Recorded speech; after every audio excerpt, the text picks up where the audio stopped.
So, I promised you we'd actually hit normal content. We spent 2 shifts discussing the game, the mechanics, the systems, and doing Dragon's End. So, Elementalist. Elementalist sucks, obviously.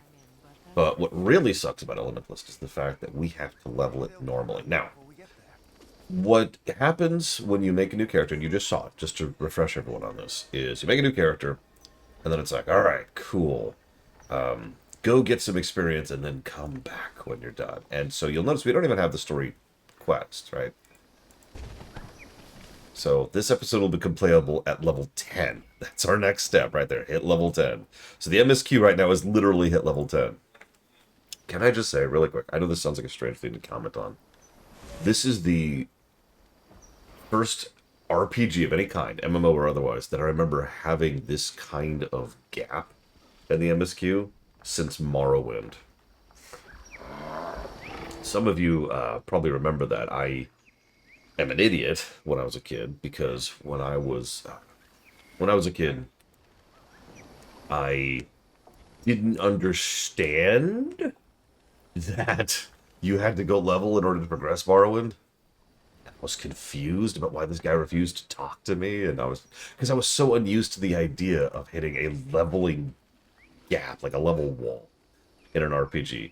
It's not like it's an unusual idea, because actually, funnily enough, it's a very, very old idea. Most of the earliest PC RPGs, and some of that drifted into, like, say, the Genesis, for example, had exactly that concept. Go hit level 4 to progress, right? I was used to things like Dragon Quests and Final Fantasies, or like even Ultimas, right? Or Mights and Magic, where there's no literal level barrier in order to be able to progress the MSQ. So, when I first played Guild Wars 2, I hit that first level barrier, and it was like, "Ugh." And it was the first chink in the armor that led to me eventually quitting Guild Wars 2 for 5 years. Now, since then, they've added this thing over here, the Adventuring Guide. Woohoo!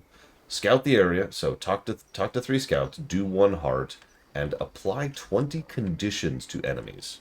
Let's do those. Let's see what those give. Those are achievements. Those are character achievements. Speaking of which, really, really quick. Well, the overwhelming majority of achievements are actually all account, right? Like, all this stuff is account. That's all account, that's all account, that's all account, that's all account. This stuff is character. I don't remember where it says it's character. I know it's listed as character adventure guide, but it doesn't explain what conditions are. No. What's a condition? Actually, interesting point. Do I have... Yes, I do have something that causes burning. So I can actually do a condition. For those of you wondering, red icons are conditions. They're all standardized, right? So it's like weakness, poison, burning, daze, I think is one of them. Slow is one of them. I don't remember the whole list. It's all the red icons. Anyways, so let's see how Elementalist plays leveling. So we've got a heart. Okay, lots of people have been saying, what the hell are hearts? We have to decide for review purposes how we consider hearts, because, well, let me tell you something.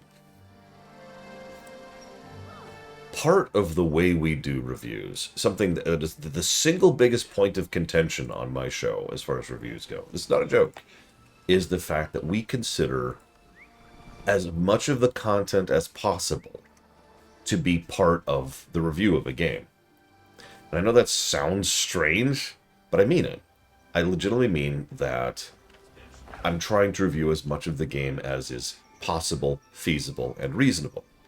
The reason I point that out is because a lot of games are like good or great or awful if you only do a small portion of the content. And so a lot of people were like, hey, we totally, I totally disagree with you on review X, Y, or Z, because I just don't do that other content, and therefore I either don't enjoy it because it's good, or I enjoy the game more because it's crap. That's not how it works. So when I first agreed to allow Guild Wars 2 to the list, the part of the reason that the cost was so high was because I was anticipating having to go do all the hearts. I wasn't going to do everything else, but hearts were content. They were quests. They're the closest thing to quests this game has, other than the other quests and the other quests, which we're not even touching those. I was never planning to do that crap. Here's the thing, though. Hearts are kind of weird. Because for all intents and purposes, they are tasks. Now, we have a bit of precedence for tasks. Because we just ignore tasks. For those of you who don't remember, there's MSQ, that's intended mandatory content. There's primary optional, which is core meat content that you don't have to do. There's secondary, which is everything else. And then there's tasks, which is filler. Hearts are tasks in almost every way. There is an asterisk there. And this is why this is a debate. Yeah, we didn't do levy meets in FF14 because those are tasks. We barely did fates. But the thing is, some hearts, and it's only specific hearts, do have some narrative access to them. And obviously, let me walk this back. All of them have story, but some of them actually have real story, like something other than, please help me with my garden. No, some of them actually have real story. So... yeah, exactly, Jelix Brown. That's why it's like... so, let's be clear. I am absolutely not doing all the hearts. That's insane. But from a review perspective, how do we review hearts? Is there a list of good hearts? Actually, I'll tell you every good heart in the game.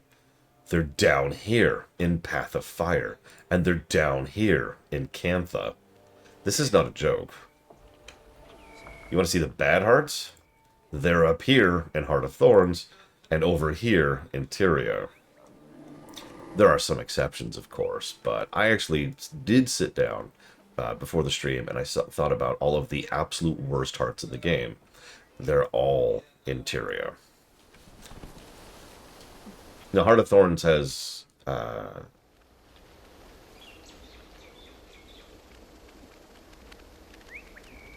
I don't remember if Heart of Thorns has hearts. Hang on.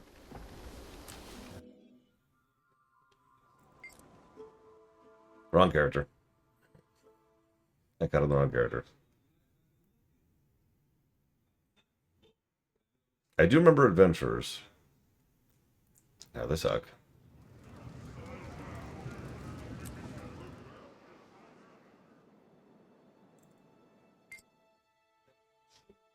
I happen to be in the Tangled Depths right now. Oh, by the way, just to prove it... hang on. Hate the sound, hate the sound, hate the sound, hate the sound, hate the sound, hate the sound, hate the sound, hate the sound. Yes, that's actually why the game got funded so quickly, Loke. The time cost got cut down by 2/3. So, just to prove it, Tangled Depths, 100%.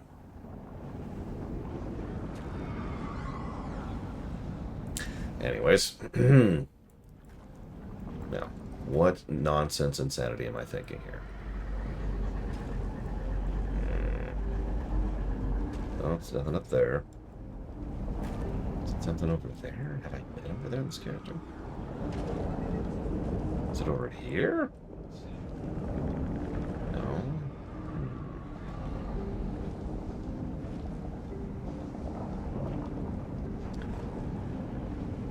Well, there are some hearts, as people in chat mentioned, that are intended... they're MSQ. The story quest will literally say, do this specific heart, right? We'll do those.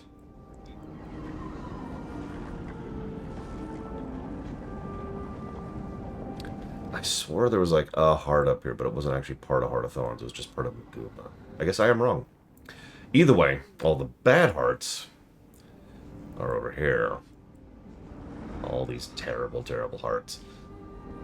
So...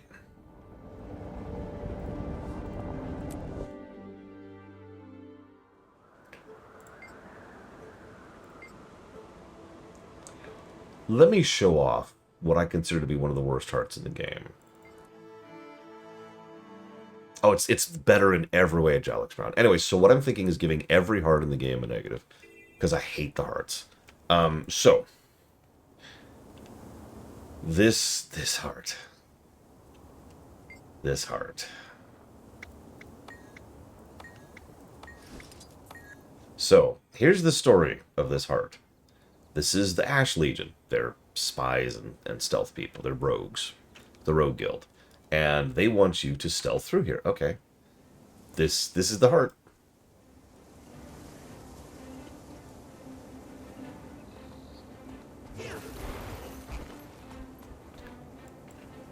Okay, so I've actually already described this heart off camera, but the moment you start interacting with a flag, you get credit for it. That's good. That's the only positive thing about this heart. The moment you finish interacting with the heart, or with the flag, is when you can move again. There is also a small amount of randomization to when these guys move and where they move. Very small. Like, otherwise it's very repeated patterns. I don't know what causes the randomization. Maybe it's just players interacting with them. I don't know. I've never figured it out. This heart sucks. There's actually one other heart I consider to be almost as bad as this, but this is the big one. This is the one everyone remembers. And for good reason, because this heart sucks. This is it, by the way. This is the whole heart. The biggest reason why I tend to prefer later hearts like Path of Fire, like Path of Fire's or End of Dragon's hearts, is because they're just better designed.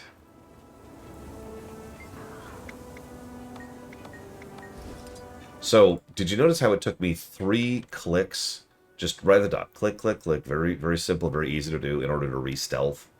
Keep that in mind. I'm going to show something off in a second here. So we scooch our way forward. There's no moving faster, by the way. No, no, no, no, no, no, no. That's okay. Hang on.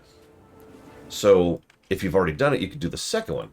1, 2 clicks. It only saves you 1 click, and because you have to mouse down to the lower one, it actually takes longer than the top one. I know that's an extremely minor thing to point out, but one of the things I like to point out is design. And it's clear that nobody thought about the design of this stupid goddamn quest. Because a well-designed quest would have put the I've already done this, please stealth me thing at the top, and would have made it 1 interaction instead of 2 interaction. Interaction cost is actually a real... Jesus Christ. Is a real concept. That's actually the professional term for it. And interaction cost is exactly what it sounds like.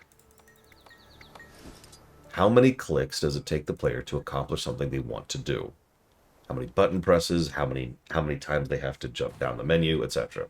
Scrolling down to something, or like in an old console game having to tap down several times or whatever. That's what that boils down to. Yeah, press and hold an input, stuff like that. Interaction cost. And you can tell that nobody really designed that with several aspects of Guild Wars 2, and this is just a small but really obvious example of that. You'll notice I'm just getting these first 2 flags. I swear to God they're respawning faster than normal, probably because there's another player doing it right now. Hi, Talmarid.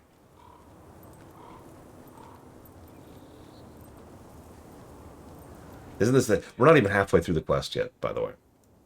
That's another thing about hearts. So, one of the things I hate most about hearts is each individual interaction... Agreed, Vitamin. Each individual interaction that you do to progress the quest gives you too little percent. The average amount that an interaction gives you is about 5%, which means do 20 things to progress a quest. Which doesn't sound like a lot... until you sit down and think about how long it takes you to do 20 things of a specific area. In some cases, this is fine, and like I said, later hearts tend to be a lot better designed. But a lot of the early hearts aren't particularly well designed, or only very specific types of interactions count for progress.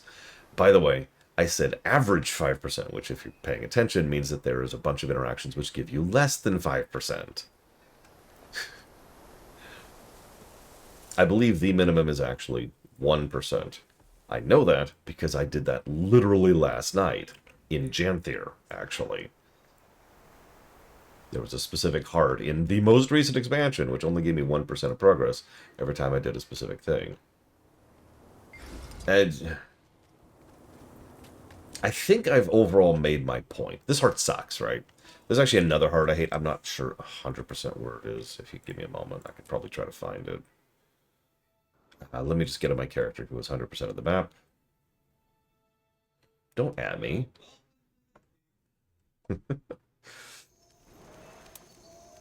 Uh, it's up here somewhere. It's underground.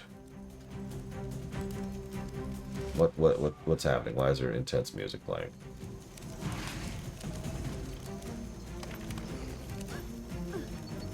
Why? Go away.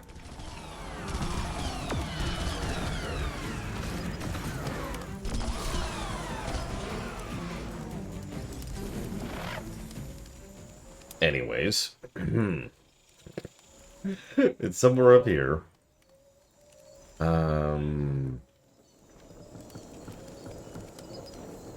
Yeah, I'm pretty sure it's up here. But I'm not sure where exactly it was. I was just sweeping these, because obviously I'm doing everything. If you'll notice, well, you can't see it right now because I'm in the Auric Basin, but if you'll notice, all of the stuff here is done. Yes, it's the one in the mines. That's exactly it, Vitamine. That's exactly the one I'm looking for. I know it's up somewhere. I don't remember. All of these just blurred a lot for me. Because they're all pretty bad. But the mines one was the worst. So the one in the mines, you have to get in this stupid suit. Okay? Now, getting in a suit, basically a vehicle, let's call it what it is. Doing a vehicle quest can work depending on the quality of the vehicle design. The problem is this suit is terrible. It's worse than your actual just running around killing stuff ability in every way. And you only really get progress. What's that, Shiverpigs? You only really get progress if you're in the frickin' suit. I think you're right. I think that's it. I think this is it right here. I think that's the one. So, yeah, I'm all. I can prove it. Let's just double check. I knew it was up. All the up blurs. Yep, this is it right here. Yeah, this heart is Garbo. This is the other heart I was going to give individual negatives to.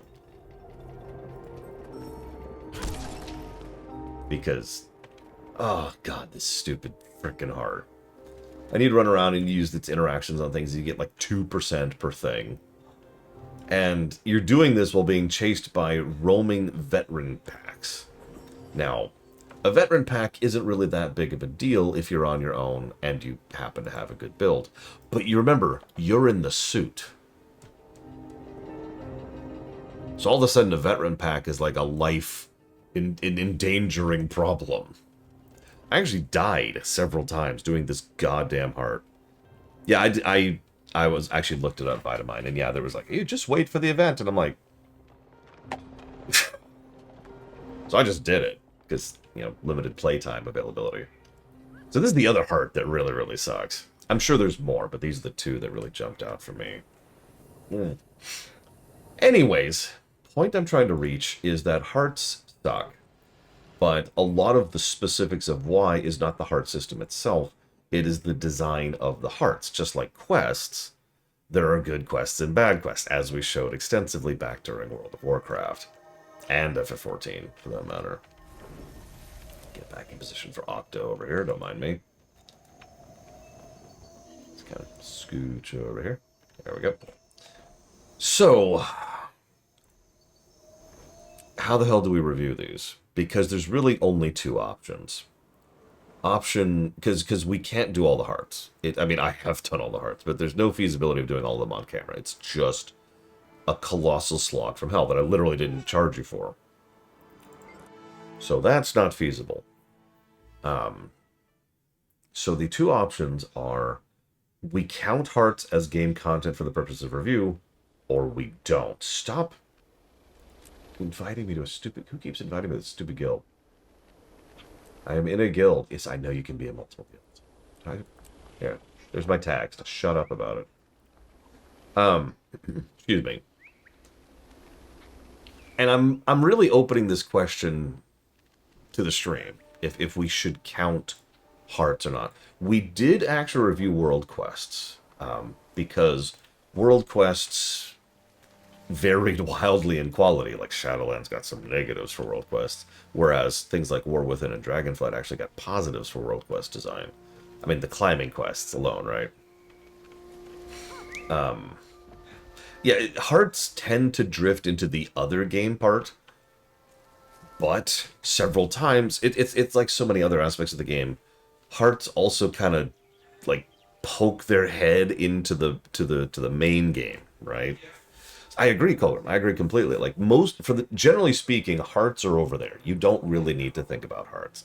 There are very specific things that you can do with hearts. Like there's specific items you can get out of them. A lot of the ascended weapons, you do like a specific heart to gain access to a vendor to buy an item to make the ascended gear, stuff like that. And obviously, filling out the hearts fills out a zone, and filling out a zone gets you legendary crafting stuff. But all of that's over there. All that's part of the extra, the other game. The main game, you'll probably do a little bit, and we're going to do a bit right here. And we'll show off what new parts are like. But we don't fully have to do them. I think I get where Spartan's going with, and we could review them pretty much like we reviewed World Quest, which is we give essentially just a kind of a blanket aggregate for regions is what we do in this game, because zones don't quite apply the same way. Although I guess, no, they do. Never mind, I'm wrong and I'm stupid. So yeah, we would give aggregates for zones, like Caledon Forest, Metrica Province, Kessex Hills, Queensdale, etc. And then anytime there's an individual heart that happens to be particularly good or bad, we give that its own specific thing, just like we did with World Quests. There's actually a heart. If you ever get by the way, pro tip, if you ever get I think it's a daily quest, to finish a heart, there's a heart right around here. I forget exactly where it is. And this heart is, you have to go and help refugees. It is decent. It actually has something I would call approaching gameplay, and it's very quick. It's probably it's also repeatable, which is very important. So, little pro tip for anybody. Moving on. So yes, Colgrim mentions the other option. The first option is we count everything. The second option is we only consider the ones that are actually mandatory. Thoughts? While you're thinking about that, let's do a heart. Because that's part of the MSQ right now. I'd like to talk to you. Correct, Spartan. Because I hate Elementalist, and I want to hate it more.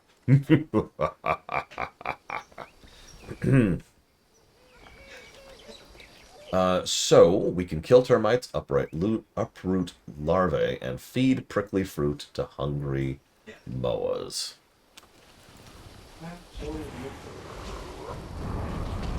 Let's apply some conditions here so we can get some progress on that while we're at it.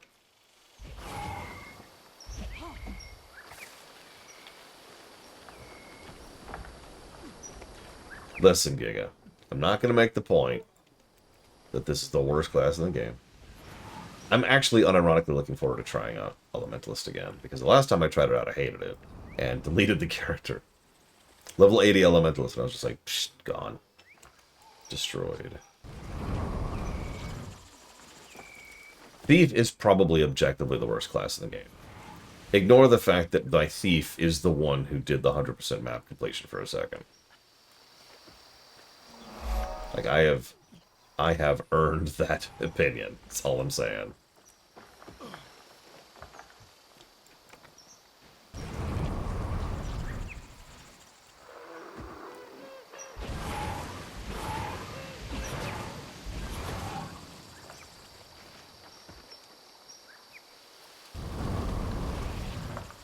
We're almost done applying conditions. Okay, so we're about to finish applying conditions, which means we're about to finish our first adventure guide. Let's see what this does. Alright, that gave a pretty decent chunk of a level, looks like. So, whoever mentioned this was right. You gain straight up experience for doing adventure guide. Okay. The best class? The best designed class. Ooh, that's actually a tough one.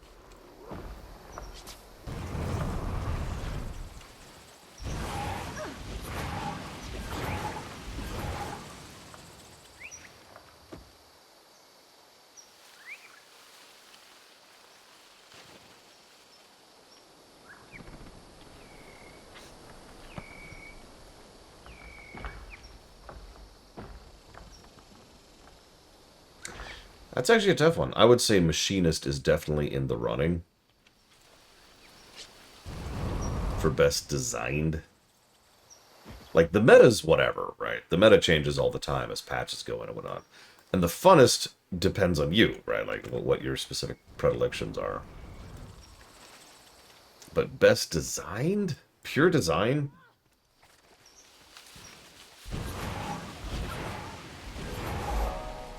Okay, heart completed. Woo! Another chunk of it. And we just leveled. Yay. We got a level. So this is what happens when you finish a heart. There's a little story. The farmers told me how thankful they are for your help. The fields have been a lot healthier with less termites around. As a warden, I also give you my thanks. You've done us all a great service. You get a pittance of coin. You get some karma. Don't worry about that. I've got 1,000,000. And you get a chunk of experience. Once you level, every level you get this little level up thing. Oh, this will get funny later. See you around, Loke.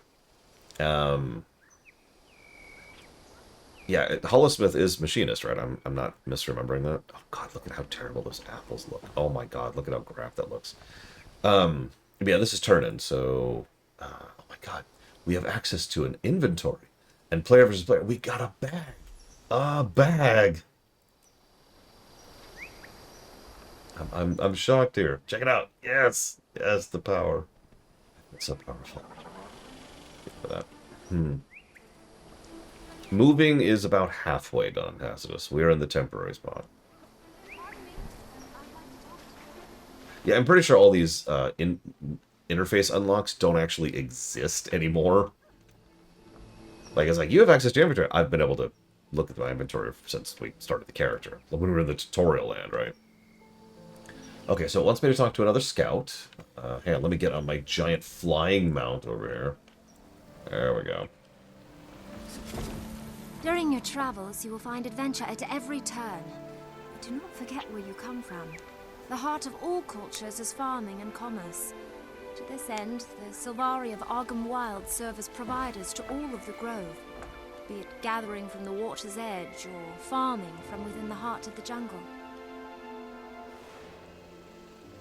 By the way, a lot of voice acting in this game. Let's see, it says to defeat and loot. Now, I can't actively loot because loot just teleports into my inventory. So that means defeat. So we need one more scout and we need to kill stuff. Why is a commander here?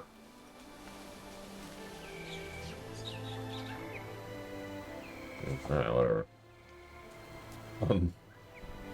I could turn off auto loot. I won't because I don't hate myself.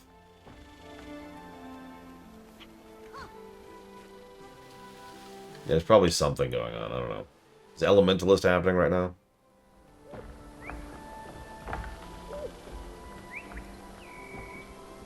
I think it's the fire elemental, right? Oh god, I can't. I'm sorry. I can't pretend I don't have mounts. It's so slow. It's so slow. Ah, it's so much better. Well, here's another heart, but we don't have to do another heart. Doesn't say anything about doing a second heart. We're just trying to kill stuff. Oh, jeez. Those poor cats. You still haven't found it. I hope you find it soon. Yeah, get up.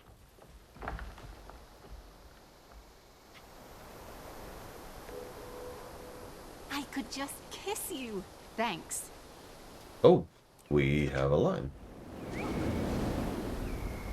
Okay. What do I have equipped? I think it's dagger and nothing. Yeah, it's dagger and nothing.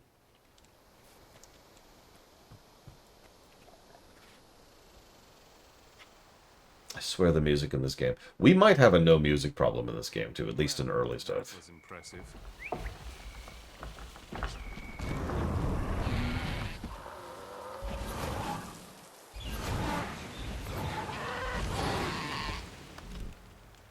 Actually, my offhand requires me being level 6, Giga. So no, I can't. I was double checking myself. I wasn't sure.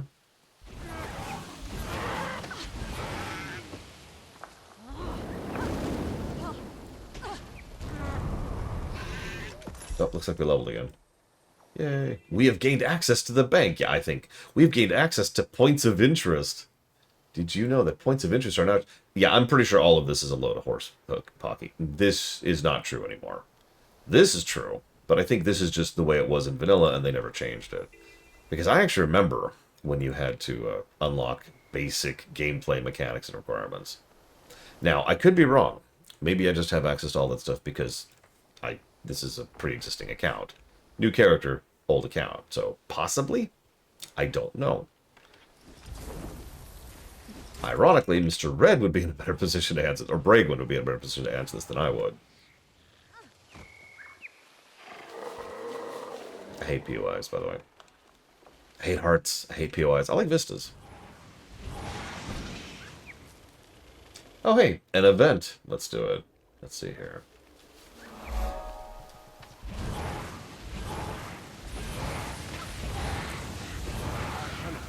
Just gone.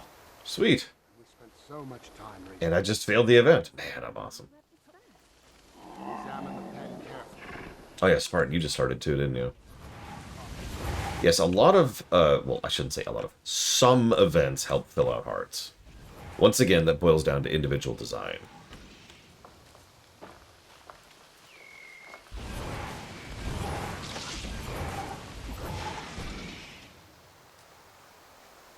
I mean, yeah, I noticed that, Vitamin, because you click it and it's like, here's what a point of interest is. The thing is, it didn't just say, here's what a point of interest is. It said, now points of interest are visible on your map. And then it explained what a points of interest was. So you could tell that was supposed to be an unlock, not just a tutorial. Still, I do appreciate that. That's probably, you're probably exactly right. The reason they're probably still there is because they do function as a tutorial.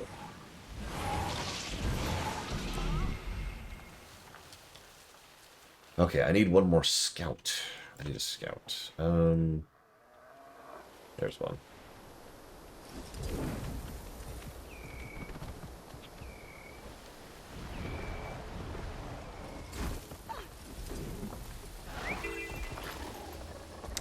So what you do is you go to your story, and you say, hey, there's Heart of Thorns, and you hit start. Boom.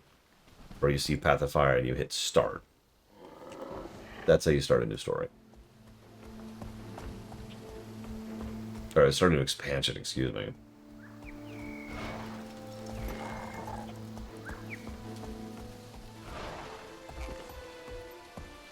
And never go back to Corteria. Ever. Alright, gonna grab the waypoint here, while we're here. Yeah, it really is that simple. The only requirement is you're 80, right? Which you just said you were. And as a reminder, it's extremely easy to get 80. I literally have an 80 booster just sitting around in my inventory waiting to be used. Alright, so I saw a scout. Oh, there it is.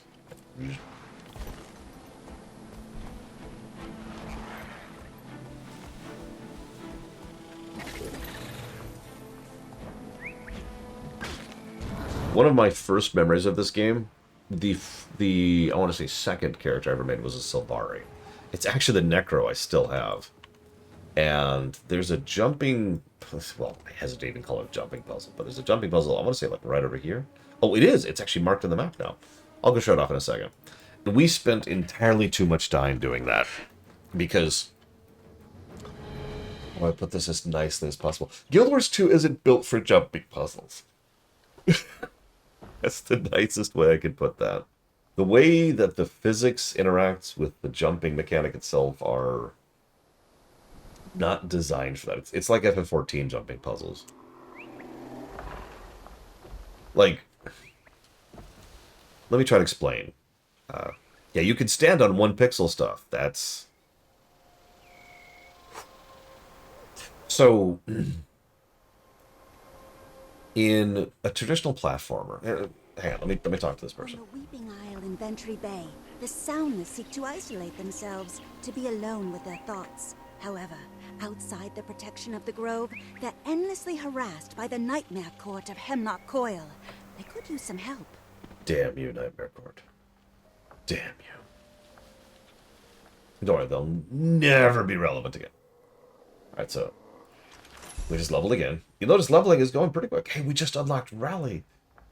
You now enter a down state when your health reaches 0. So you see what I mean? Like, we have unlocked the access to Rally. Obviously, that was already unlocked. But Then it gives the tutorial. Press 1 to fight for your life, press 4 to mend yourself. Afterwards, your health is lower for a while, so be careful.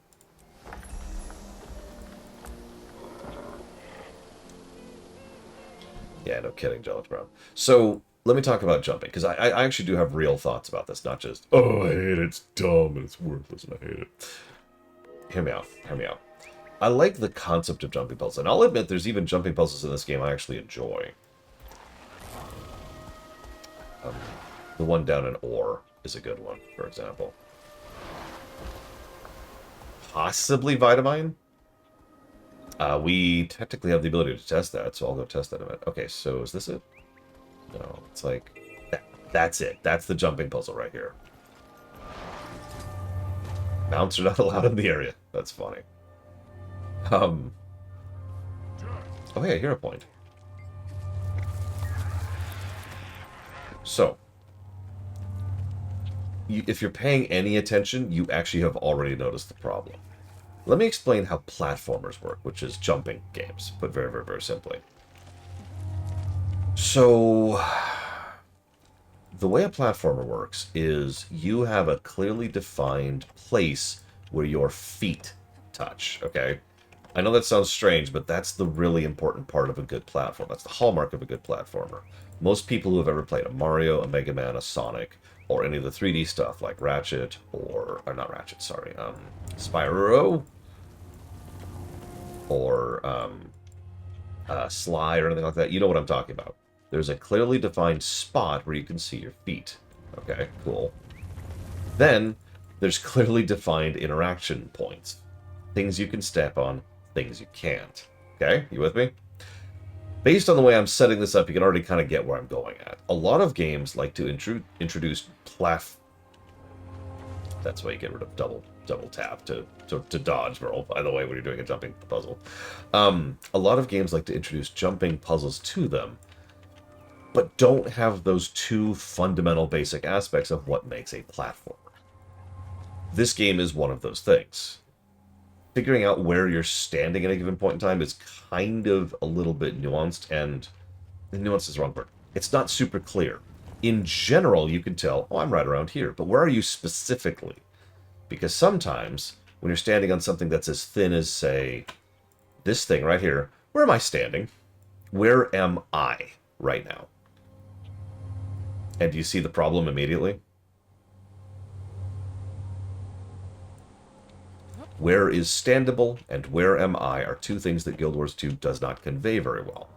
Now, they have played with this over the years. They've gotten used to this, and they've put in some interesting puzzles.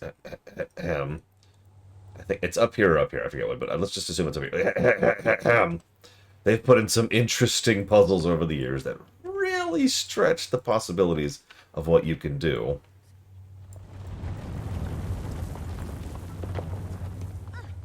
Stuff that doesn't look climbable is. Stuff that doesn't look like there's a space where you can land is. Some stuff that looks like you can land on it isn't. Oh yeah, you probably didn't even notice that just now. I just did it again, too.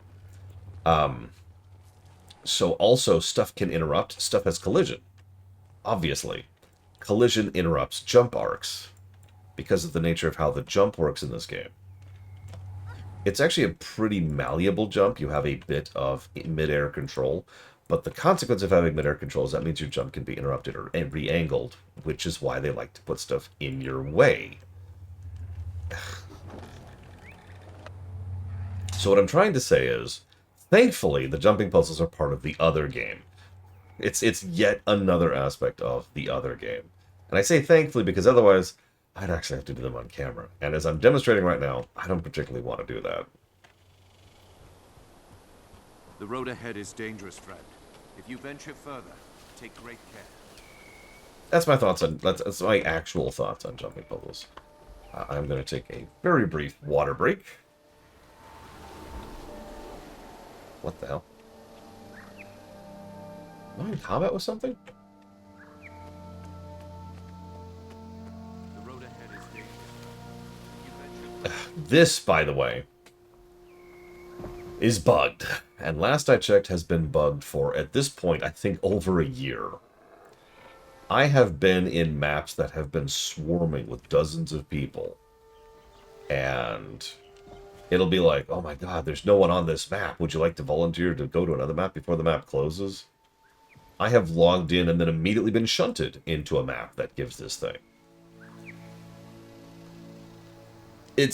I don't know what's going on with it. I don't know if they've ever said what's going on with it. I don't know why it's like this. It's kind of frustrating because it just, like, you could hit later and then it just sits there glowing at you. Hey, hey, hey, look at this glowing thing. Hey, hey. That would make sense, Vitamine, and it is quite frustrating. I get why they do it. So the reason they do it the way they do it is because there's multiple versions of each map, multiple instances. Shards is actually the correct terminology. And so it'll spool up a new shard as is needed. Like, you've got shard 1, we'll just say it, and then shard 1 is there, and if shard 1 gets full, it spools up shard 2. But then if shard 1 is emptied, and all the people leave, then they need to shut down shard 1. They give you plenty of time, they give you an hour to decide to do this. But once shard 1 is shut down, it's shut down. You're shunted away from it, and shard 2 is the only version of that map that exists. Make sense? This is why this game does have very defined zones. Each zone is actually its own cell. Unlike something like, say, World of Warcraft, where the entire continent is a cell. It's more like FF14, where each zone is its own specific cell. Yeah, it doesn't do that during meta events. Thank God. At least the big metas. I have seen that happen during chains, but chains are different. Moving on.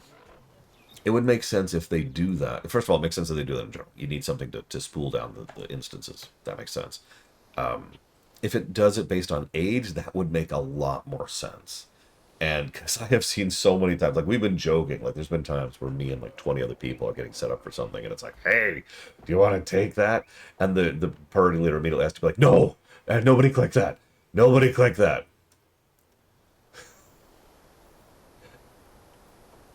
I'll be right back.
Okay, forgive me. So, what does it say to do? It says to say, get a sub from Rex. Thank you, Rex, for the sub. Very, very much. As always, appreciate. I don't the document. Oh my god, I'm so stupid. That's the mouth. I'll put that down for tunic. Stupid car. Axiom merge done. Thank you again. Okay. So it says to use healing skills, use emotes, and complete events.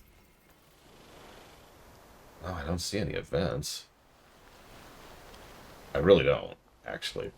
It's kind of worrisome.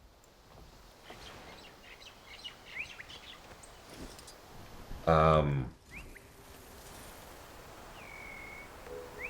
we go. I have used an emote. Okay. Use profession mechanics. Event. What do? Transformed Hylic rescue. I got you. For all intents and purposes, it's over.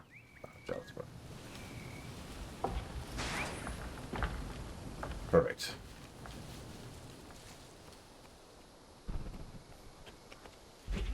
Thank you for helping. You're welcome. I love this event because I'm spitting on people to help them. Where is the music? Oh my god, I don't remember the music not playing like this. Yeah, music's on. Okay. Jesus Christ.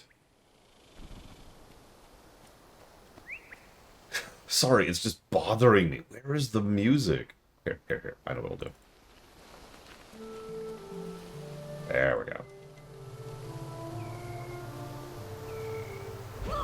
My people fail. I will save all of the people. Or kill them. You know, one of the two. But yeah, I don't know how long I'll be here, Jelix Brown. That's the whole point of having a temporary spot like this. Is because I don't know how long... No, thank you. I don't need any spit. I know, Rex. The music is actually good. It's just the infrequency is already bothering me. Jesus, I don't remember this being this much of a problem. Maybe it's just vanilla? I don't know. My people thank you. God, the voice acting. The house needs to sell. Who knows how long that's going to take for someone to actually buy it, and then for, you know, all the paperwork to go through. And then we need to find a house to buy. So, okay, I've completed an event. The crate which must be hiding in the Zapata grounds. We go this way. By the way, this is what I meant by a chain. You notice how this event leads almost immediately to another event? If you've played FF14, you're familiar with this. A lot of fates in FF14 do exactly the same thing. Where they chain pretty much immediately from... Whoa! Chain immediately from one event to the next. Well, since he's not aggroing me, I'm gonna just do this.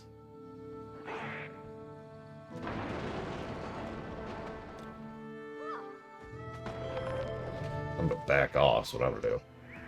Although, if you noticed, we gained a new ability. Did you catch that? Check it out. We can now be a Frost Dagger. Oh, Guild Wars 2 has plenty of gross quests. So this is the big gimmick of Elementalist. I've actually already shown off some of the other classes' gimmicks. So in Elementalist, each weapon doesn't have 5 abilities. It has quadruple, 20. Because there's a fire version, a frost version, an air version, and an earth version of everything, right? And that kind of fundamentally changes how you play. It's one of the reasons Elementalist used to suck. I have been told it doesn't suck anymore. I'm not sure I believe her on that. Oh shoot, oh shoot, oh shoot, oh shoot, oh shoot, run, run, run! Yeah, some of the specs also change this up. As is usual, everything I say has the asterisk of specs can change things up. Specs can change how you play. Oh, Jesus, they're level 10. What am I? Where's my level? God, I haven't had to think about my level in years. I'm apparently level 5. Okay, I'm not going to deal with this. We're going to run. We're going to run. What's it say to use? It says to use a heal. There you go. I've used a heal. It says to do events. Well, I can't do that event. I'm too low level. Use profession mechanic skills. Oh, that's easy. I'll just do this. Swap over to Frost. I do like the concept, and I'm not against a class being higher skill ceiling.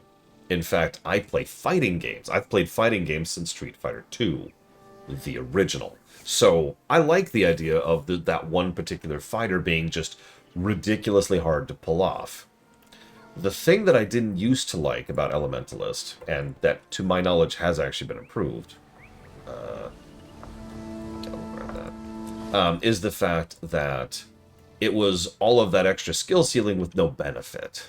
If you make that kind of a class or character or whatever, you need to make it really, really useful, right? You need to make it some of the high-end stuff. X-Death in Dissidia, right? To use a specific example of the kind of thing I'm talking about. In a good way or a bad way, Bloodstone?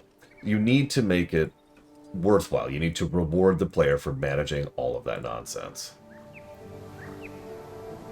Oh, right, because we're light armor.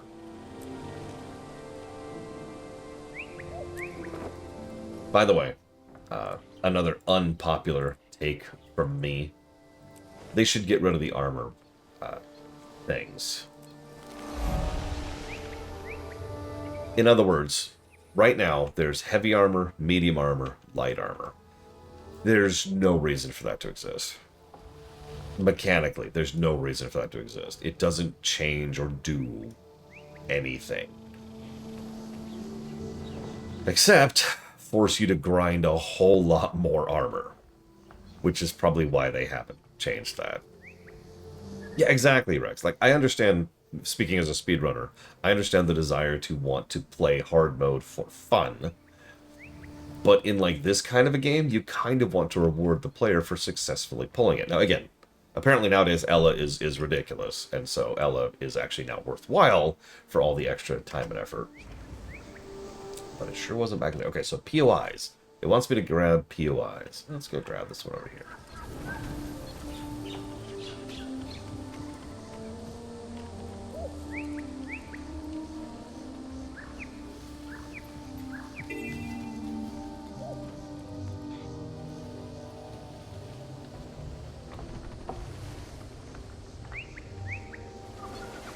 This one, kill.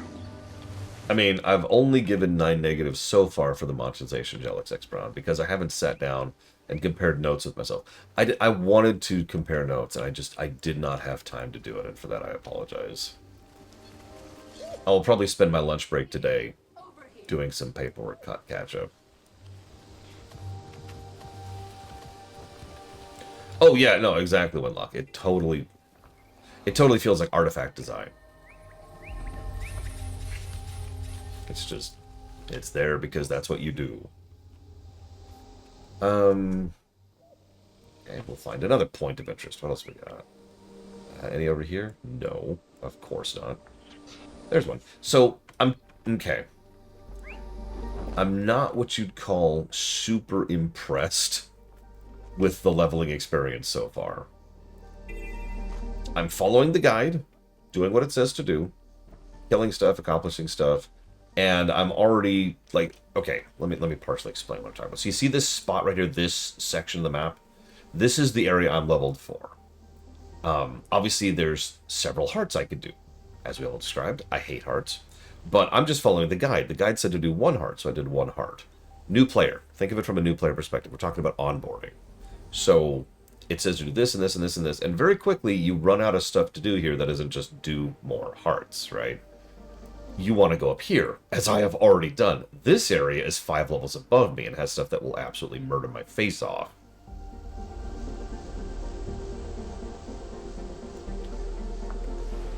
I also admit, I'm not going to ding the game for this, because that's not part of the review, but from a purely personal perspective, I dislike this approach, where the game gives you no... well, I shouldn't say no. Very little direction, very little guidance. It's just, go do stuff. I know some people prefer that. I am not one of those people. Let's see, there it is. There it is. Yeah, I'm just, I've been speeding this up, too, because I have a mount. So hearts aren't really that different from quests, when it boils down to it. Well, that's a good question, Rex, and that's what I want to test. I haven't actually leveled a character since vanilla. Like, my thief is the only character I have ever leveled legitimate. So this is my second character I've ever leveled in this entire game. Every other character I've blown experience scrolls or like an 80 boost on. Pardon me. I'd like to talk to you. So it looks like I've got that. So I got another bit of experience. Cool, cool, cool. But now I need to complete events.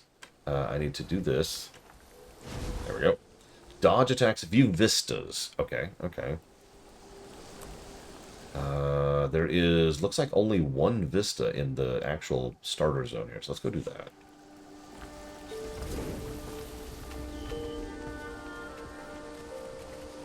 Oh god, actual 100%ing. That's admittedly a related problem. So first of all, a lot of players have the 100% mindset anyways, especially in a game that tangibly rewards you for it. Picture the mind of a brand new player to this game, okay?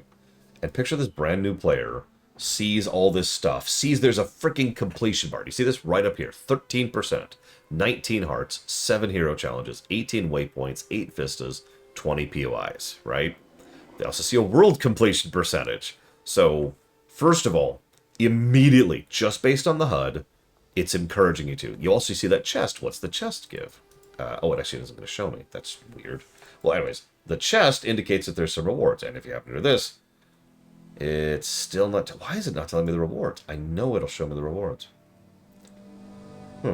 Anyways, it's clear that there's a chest there, which means there's a reward. So, there's a tracker, and there's a frickin' chest right there, right? It also keeps track of the stuff on the map, and as I mentioned, it's got this thing to tell you, hey, here's all the stuff you're missing right now, right? Now, all of these are reasonably good features for completing, but the point I'm trying to get across is the game does a decent amount of job to try and encourage the player to 100% to zones, to sweep zones. It's also worth noting that, especially since events are time-based, which means you may or may not have access to an event at any given point in time. If you're just sitting down and you've just finished work and you just got like an hour to play right now and there's no events going, what are you going to do with your time in the game?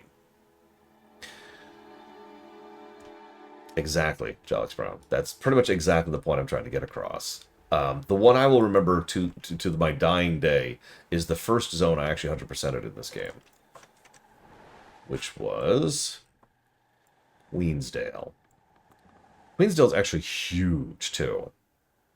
17 hearts, 7 hero points, 16 waypoints, 9 vistas, 21 POIs. And it is a large zone. And, of course, I did this before mounts existed, so just walking around doing it. I will never forget the experience of 100%ing this, because I'll give you a quick, like zoomed out view of how this felt, okay? So, you start off up here, right? And there's the village of Shaymar. That's where the starter experience for humans was. And there's like a couple of little farms over here. And it's like, oh, this is fun. I'll do this and do this. And a lot of these early hearts are relatively quick. You get like 5% or maybe 10% of a thing. Boom, cool. Awesome, cool. And then you start roaming. And it more or less immediately gets worse. Like, I don't know how to better explain that. It's like, oh, go do this thing. Oh, this is rough and difficult. And oh, God. Oh, God. Okay, what did that give me? 2%? Okay, it's okay. I'll go down here. It's even worse down here. And that's what Queensdale is like. This initial starting zone right here is actually pretty legit. There's some decent events. There's some decent hearts. There's some good vistas. There's some good POIs. This section right here is actually pretty solid. It's when you scooch over to this part of the zone that it starts to dive down a little bit. Now, someone asked if the zones get better or smaller. So let's look at that really quick, right? 17, 7, 16, 9, 21. This one is 4, 5, 3, 10, 30. This is a shift in philosophy that they did pretty much the moment they hit Path of Fire. Because you'll notice that that's way less hearts. 4 hearts in the entire zone. I should mention, by the way, this zone is enormous. This is the zone right here. For a bit of perspective, here's Queensdale. So I'd say it's about the same size as Queensdale, roughly speaking. This is the first Path of Fire zone right here. Crystal Oasis. So yeah, 4 hearts in a gigantic zone, 5 hero points in a gigantic zone, 3 waypoints, 10 vistas, and then 30 POIs. Remember, POIs is just you walk through it. It's explore, right? Go explore parts of the map. Generally speaking, this is speaking purely personally. Keeping in mind, I did this stuff before Sky Scales existed. These zones were much smoother to 100%. Just in general. Again, Path of Fire, it's the same general mechanics. They haven't really changed the game. All they've changed is the execution. This is something I was talking about earlier. The reason Path of Fire nailed it for me personally, and for a lot of other players from what I hear, is that Path of Fire was just better executed. Same ideas done much, much better. Anyways, is this up or down? Looks like it is down. Oh no, there's a spider. Kill it.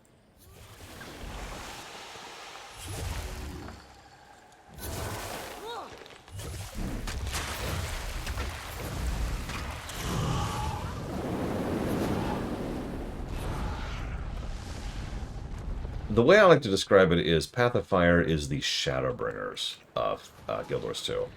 Because for those of you familiar with that, I wasn't super big on FF14 until Shadowbringers. And I actually haven't quit FF14 since Shadowbringers came out. So this is a Vista. If you've played Assassin's Creed, you know what this is. I like Vistas. The Vistas are cool. There's always some thought put into the panning, and Guild Wars 2 looks good, so no complaints there. Oh, I need to do 2 more vistas. Hey, Revolution. Let's see, are there any more vistas? Yeah, there's plenty more vistas here. Let's see them. Where are they? There's one up there.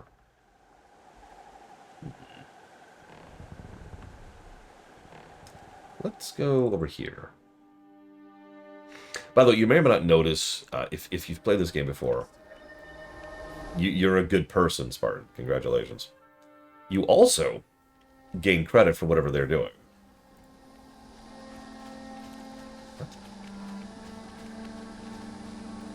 Hang on, what?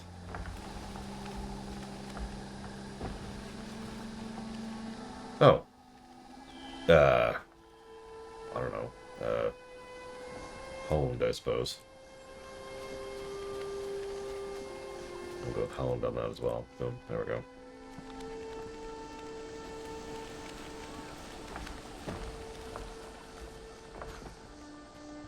Yeah, there's actually, so, okay. Something I wanted to talk about. This is a good time to talk about it because you just brought it up. One of the things... this is a interesting wall.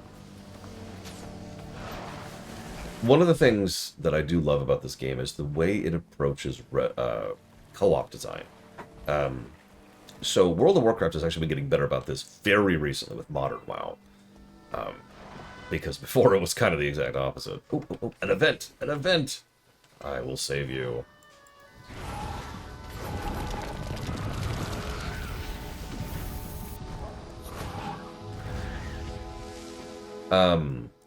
Guild Wars 2 passively benefits you for rezzing people.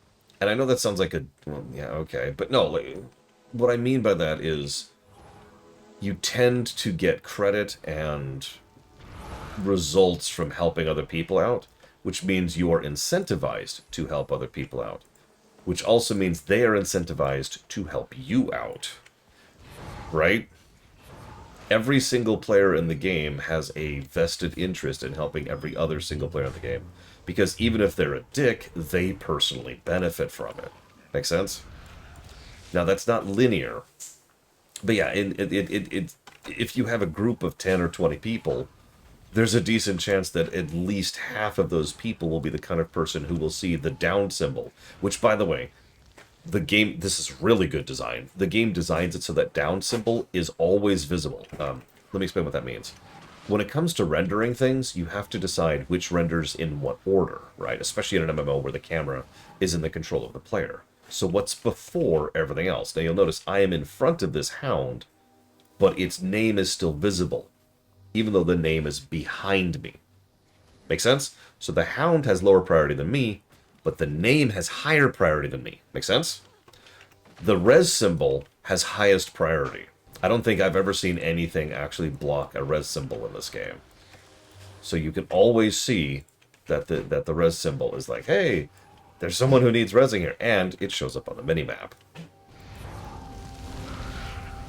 I mean, pretty much, Lord Garamond. So, players will always immediately see someone who's downed like that. It's also a color icon. It's this big blue icon. It's a unique style of icon which you don't see anywhere else. Ergo, they gain benefit from it, they can see it easily, and, this is the best part, it's really easy to do. That's part 3 of the trifecta here. All you do is walk up and hit F on someone. That's it. Or whatever you bound it to, right? So you walk up, you hit F, you start rezzing them, you start healing them immediately. Did I mention... I think you're right, CyberXL. Because if I pull this up... okay, no examples here, but I swear, like even if an NPC is down, I'll see it. I'll show that off in a second. But if... words... in order to further add to how much they encourage players to do this, the more players that do that, the more multiplicatively the speed of the res goes. In other words, you've said that twice now, Revolution. In other words, if one person is rezzing someone, it'll take 5 seconds. If 2 people are rezzing people, it won't take 2.5 seconds. It'll take like 2 seconds, or maybe even 1.5 seconds. Make sense? It scales up depending on how many people are rezzing. Indeed, one person takes a huge amount of time to res someone who is turbo dead. However, multiple people can res someone who's turbo dead in seconds. So, easy to see, rewarded for doing it, easy to do, and the more people who do it, the better. So everyone is kind of just passively encouraged to res everyone else constantly. And trust me, having played this game since it came out, that is absolutely something that is a thing in this game, is that people will res other people pretty solidly and pretty consistently. It is a very, very, very, very normal thing. And I myself go out of my way to do it every time I see someone, because I got 2 of these for some stupid reason. That's strange. Now, let me go ahead and set this up. I am doing as well as I can be. I'm fighting something off, and I'm pretty sure I'm having some kind of allergy problems. Minor complaints, you know how it is. And yes, I have been doing this for a very long time at this point, Revolution.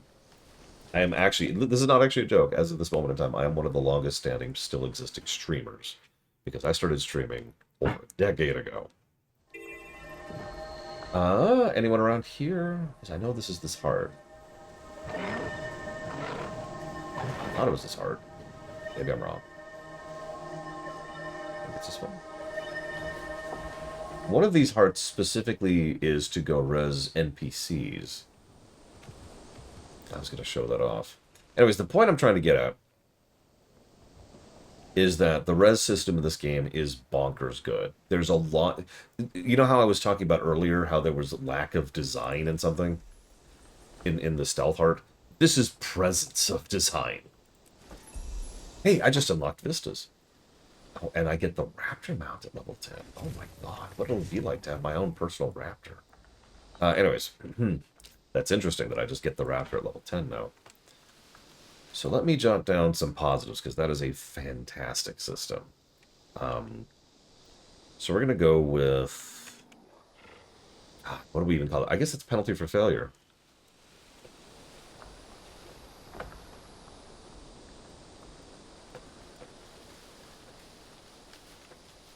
So we're going to call that a triple positive for the res system by itself. I'm going to give a bonus positive for the HUD. That's very smart HUD design.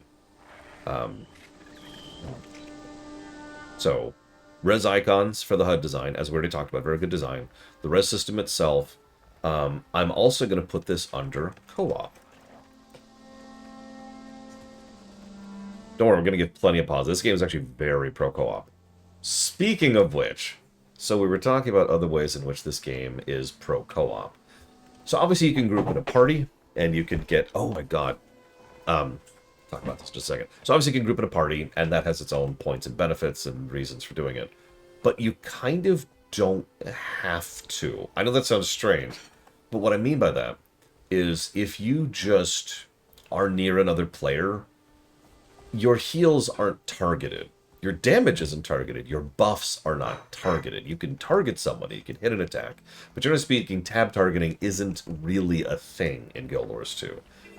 If I was just to attack the air in front of me, it just attacks the air in front of me. Make sense?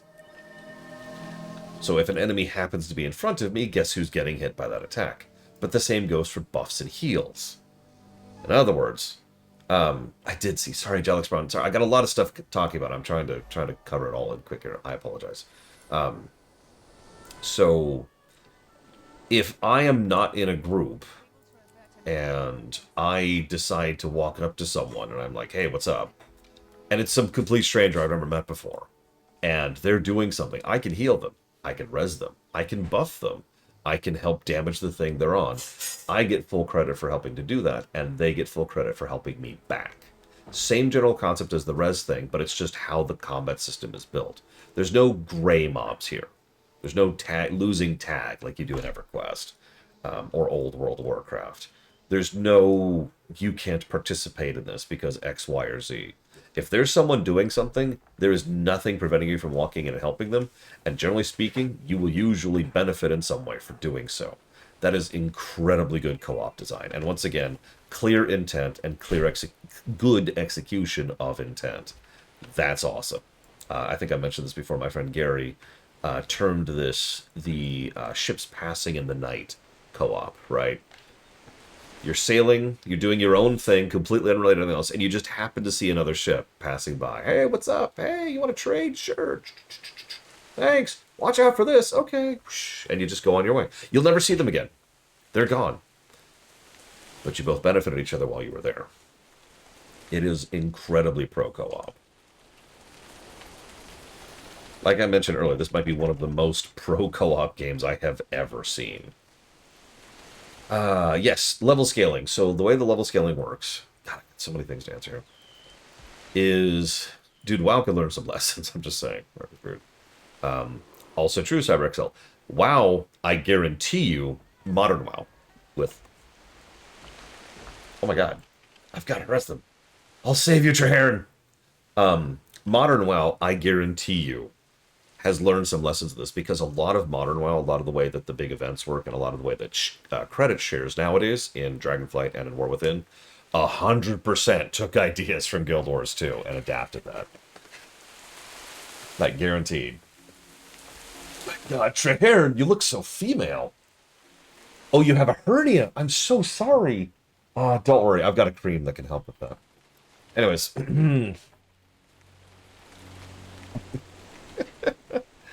But no, I'm actually with you, Rex.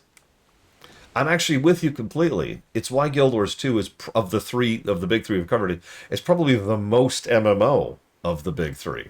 FF14 is a single-player game that you can occasionally play co-op. World of Warcraft kind of dips its toes in and out of that, but is very, very pro-party, right? And pro-scaling party. So it's relative to the side of thing. But Guild Wars 2 is random people helping random people. If you were paying attention yesterday, I actually did Dragon's End and fought Mordremoth with like 20 people I've never met before and will never meet again. Just a random group of people.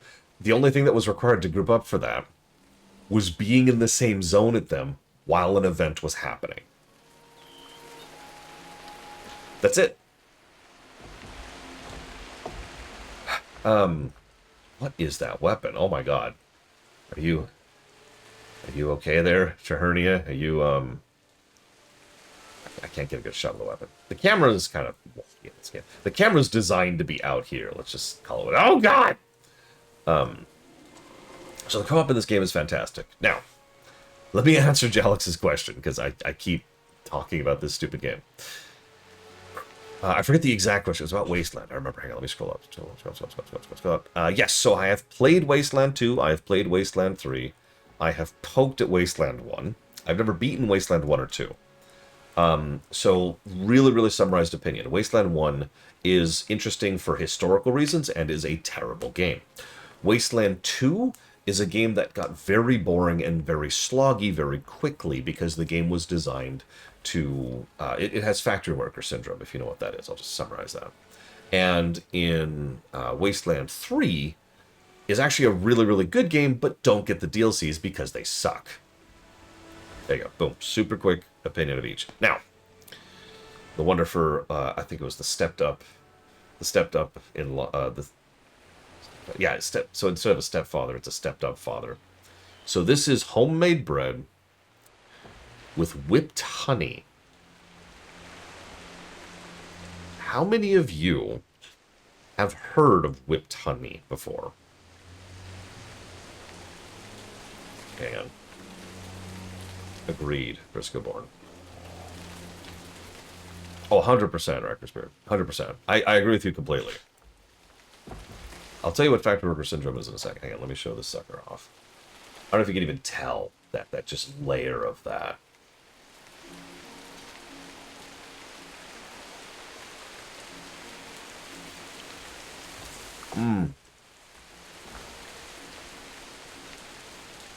It's more or less exactly what it sounds like.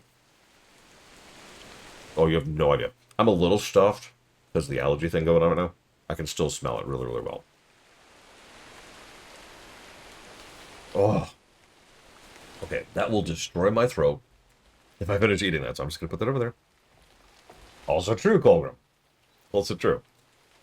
I'm sorry. It's really good. It's really good. You should try. Whipped honey. Just get some honey. Throw it into like a mixer for like 10 minutes. Add something. You can add powdered sugar. You can add cinnamon. Oh, sorry, Spartan. I saw a random player toss me an invite, and I immediately and without hesitation declined it. Because whoever it was didn't identify themselves. And let me tell you, you get random invites in this game all the time. I've gotten 2 guild invites since I started streaming. No, I have not, Giga. And yeah, Major Tom. Real talk, if you play Wasteland 3, right at the beginning of the game, there's a cat who joins your party. I know this sounds strange. Do everything in your power to keep that cat alive. This is not a joke. Obviously, it's a cat, and you should you should keep it alive because it's a cat. But here's the thing: the cat has a psychotic leveling curve. So the cat, like most leveling curves, this is your relative increase in power. Major Tom does this. That's not a joke. He was soloing tanks. Well, soloing. He was damaging tanks. He's insane. Yeah, I don't know if the other pets are like this because we know about it, but Major Tom was just bonkers. Anyways. Okay. So yeah, let me talk about what factory worker syndrome is. Factory worker syndrome refers to something where you have to do something difficult and repetitive that is a horrible, horrible combination of boring and awful. It's also usually very, very punishing if you screw up. Hence the term, factory worker. Clockwork looks so good. I'm actually looking forward to it. Clockwork Revolution, I think, is what it's called. I love character creation. Just real quick. So the game starts off, and you're following this pompous asshole who's like, yes, there's this person who tried to rob me. And the cop says, okay, could you identify them, please? And him identifying the thief is your character creation.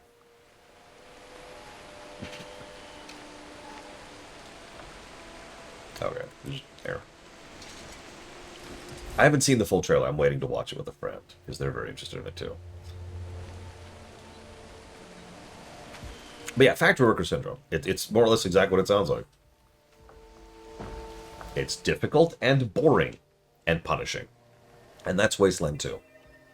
Like, Wasteland 2 has some really good design to it, but every single goddamn encounter is basically a boss fight. And it's not like some games where there's only a few, like Pillars of Eternity 2 pulled the same thing, but there's only a few encounters.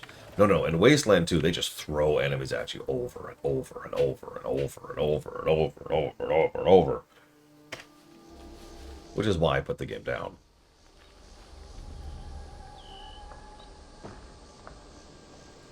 Hey, King Emre. Or the Kin Gemre. Yeah, exactly, Lord Harmont. It's so good. Such a creative character creator. The last time I saw that kind of creativity in character creator was back in like Fallout 3, of all things. I figured it was King. I was just poking fun. I apologize. I didn't mean to insult. Seize the moment. Get all this crap out of inventory. It was on the island just across Leaves Inlet that I first met Hanar. He was the kennel master at Janador's kennel to the west. It was a glorious... I have unlocked underwater combat. That is wonderful. Oh, We agreed to meet the what level next am I? morning under the I'm level 8. Holy crap. That was the first time I saw the undead. Push pins. Thank you.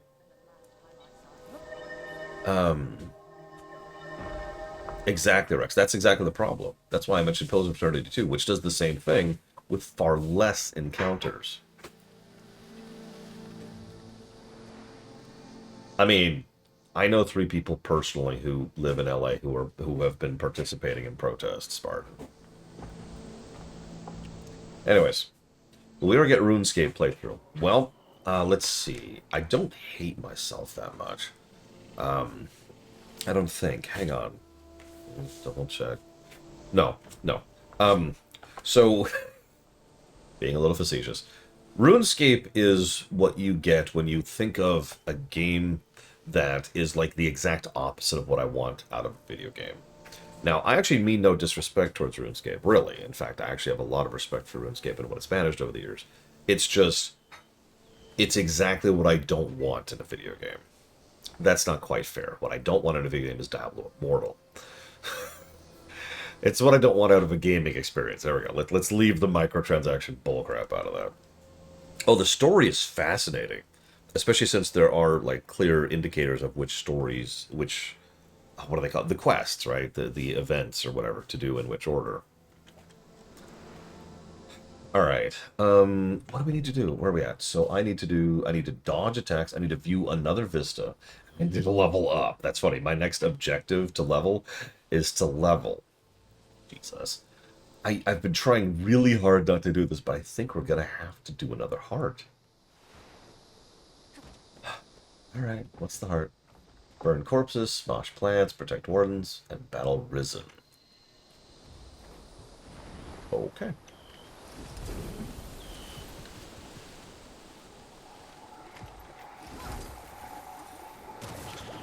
Ah!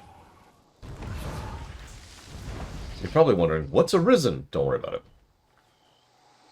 Oh, let's go with that, with that. Didn't I already get these? Literally? Don't I have those on? I do have those on. Get out of my inventory. Stop giving me those.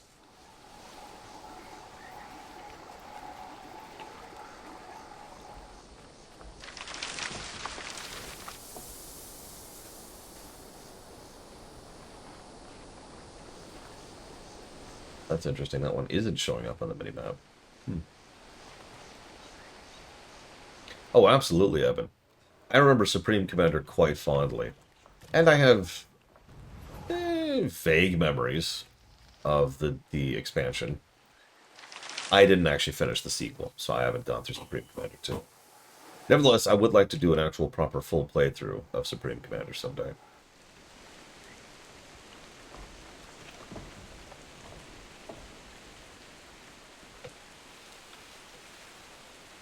Fun is a buzzword.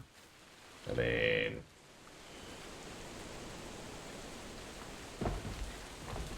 Also, UEF for life, just saying.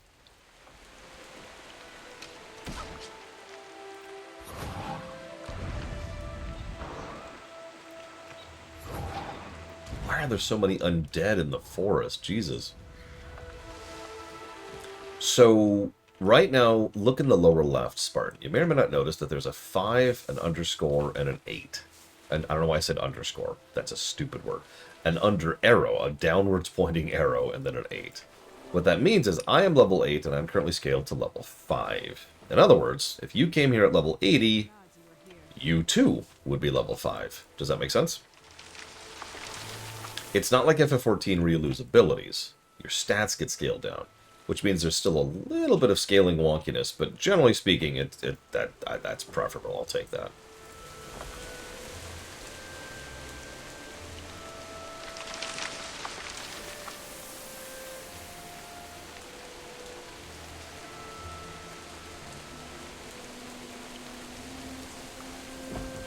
Pretty much everything in this game is scaled like that, by the way. Until you hit 80, at which point everything's just 80, and that's it.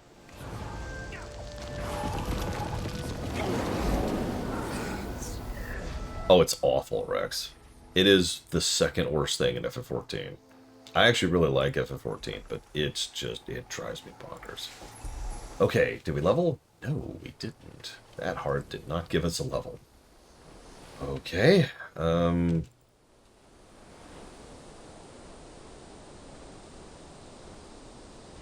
morning, Ross. Alright, let's go do this. Sorry, I meant to talk about this. You may or may not notice, for those of you who played this game, that I'm just warping around all willy-nilly, okay?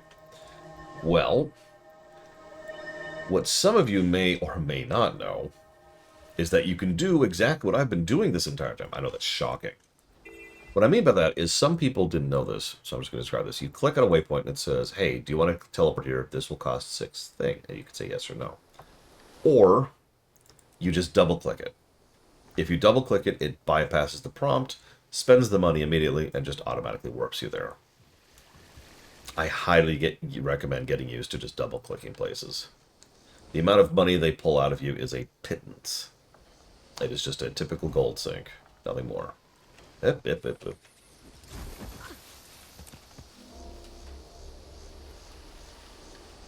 Woo!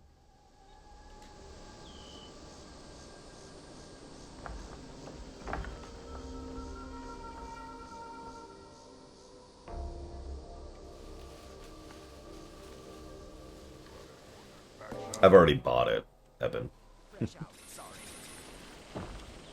Me and my friends are planning a co-op playthrough once it comes out. So we leveled. Nope, I have to hit level 10. Okay, so the goal is level 10. Yeah, I don't remember when they started doing that, but I've seen the Master Jedi Soda. Alright, so we need to dodge some attacks, we need to level one more time, so we need to swap weapons. I don't even have a second weapon. Now let's equip our gathering stuff here. Put that in there.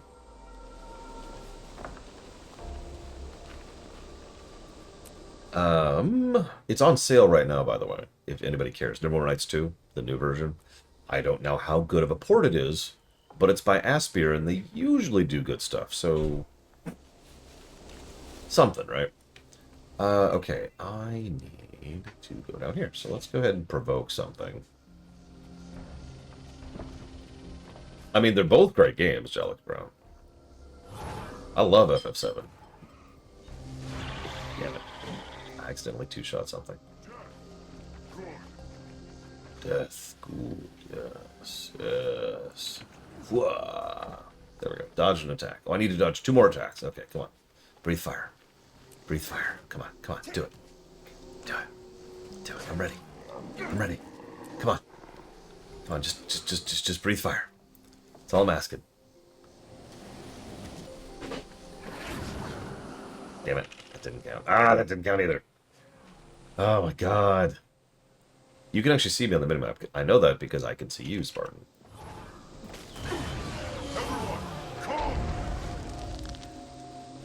No, there's fire. I could be dodging it. It's weird how much I have to work at it to try and dodge it here. Let's just go find our own scale break. Hey, you. Could you breathe fire on me, please? Please? Pretty please?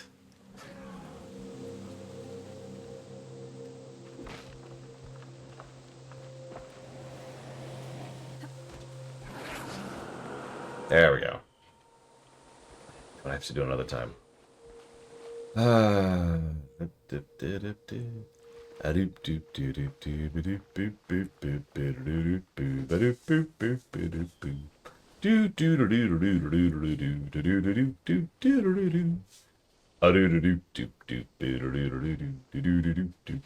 Except Star Citizen, Magister.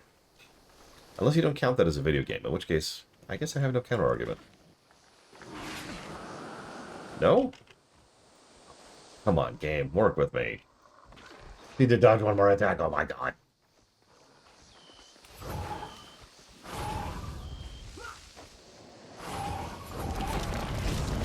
There we go. Okay. Attack dodged.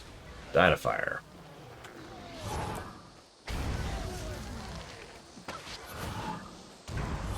By the way, if you can't see, all the Risen are actually coming in from the ocean. A little bit of visual storytelling. Just a little. There's a lot of undead charging in from the ocean. I'm not sure what that means. I'm sure it's nothing. I wouldn't worry about it too much. What is this attack? Oh, meteor. The light fades.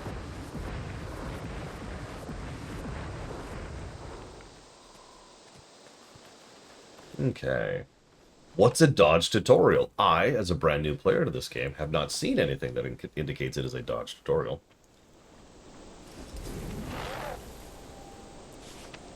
Remember me? We met in the dream. Oh, it's a message from Kaith. While I could not be present for your awakening, the images I witnessed in your dream continue to occupy my thoughts. The dragon, yes, but other revelations as well. Come, speak with me in the grove. I have heard rumors that I believe you should know.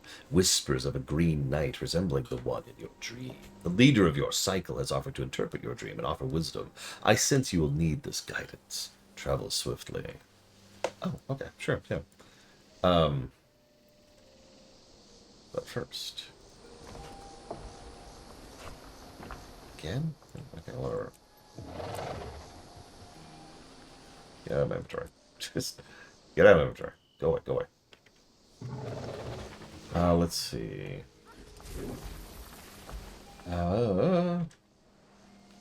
Let's go do our MSQ.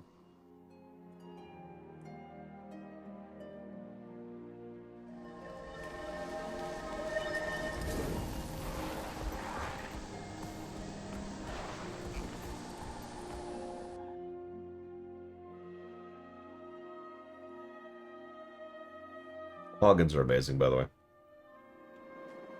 So here's our first capital city. Probably one of the quickest loading ones because nobody's here because this capital city sucks. Like,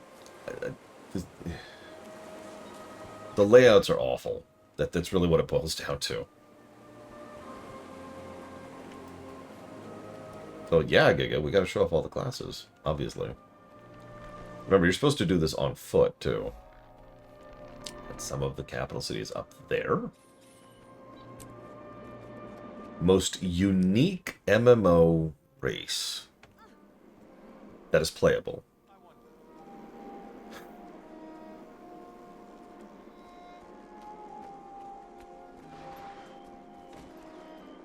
How far have you traveled?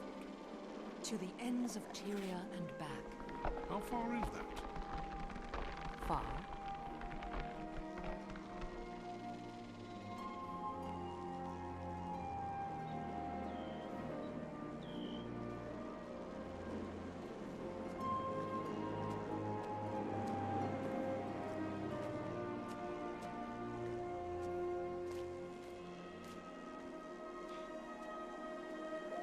I was picking several Wenlock, and Silvari is one of them.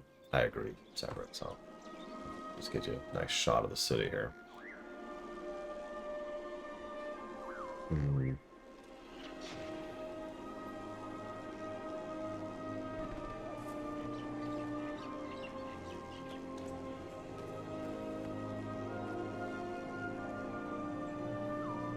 I'm gonna go with an Empyrean. That's Asheron's Call. A Silvari, Guild Wars 2, and I was debating the WoW one. Honestly, I love almost all of the WoW playable races because of what they do with them, culturally, backstory-wise, history-wise. Like, WoW races are awesome, in my opinion. I love WoW races. You see human and you think human, but actually, no, those are flesh-cursed, Titan-forged machines, you know? So, I'm actually torn on WoW, but there's a lot of great races. So one of the races from WoW, let's just say that way. One of the races from WoW. And other than that, the answer would probably be something from EverQuest, like it or not. Because EverQuest let you play whatever the hell you want to. Hell, my main in EverQuest 2 on the evil faction side was a troll. Giant, just Death Doom guy. Anyways. The speed boost. Grab the speed boost. There we go.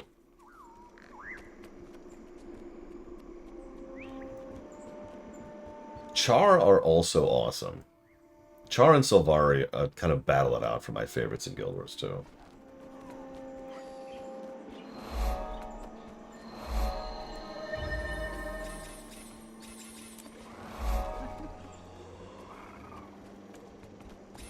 Wanted to get the waypoint before I go up.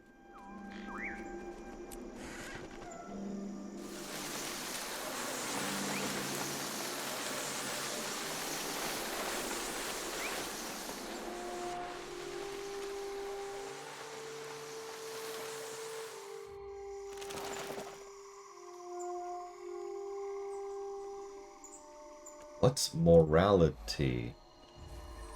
I think I've heard of that. Hang on. Gonna leave group real quick.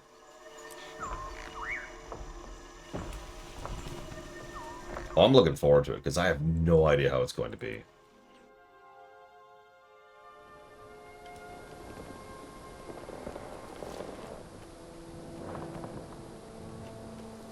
I love trolls, in general, in Warcraft.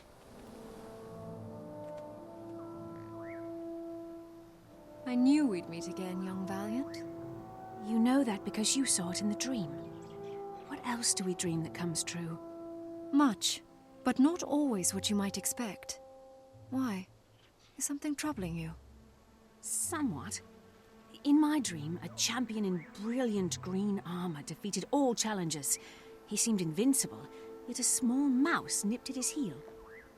Malomides, you are born of night, like this Valiant. Can you interpret the vision? I see both literal and symbolic images here. I'll try.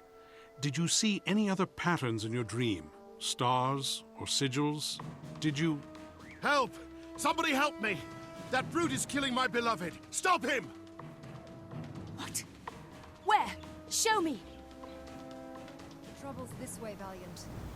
I mean, I'd drink the hell out of that, Rex, I'm just saying.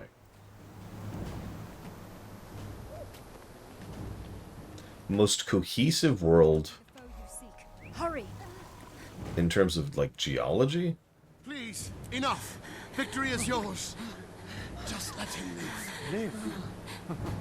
This sapling accepted my challenge and failed. His life is forfeit. Please, Dagdar, go and leave me. I'll kill you too if you stay.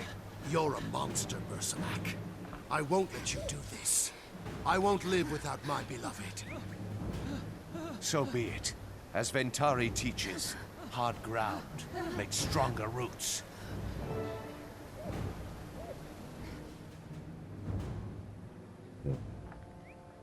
A knight in full armor, attacking defenseless innocents? That isn't right. Why don't you fight me instead? I'd love to. I've killed many in my quest to find the exceptional individual who can defeat me. I doubt you're it, but we'll fight anyway.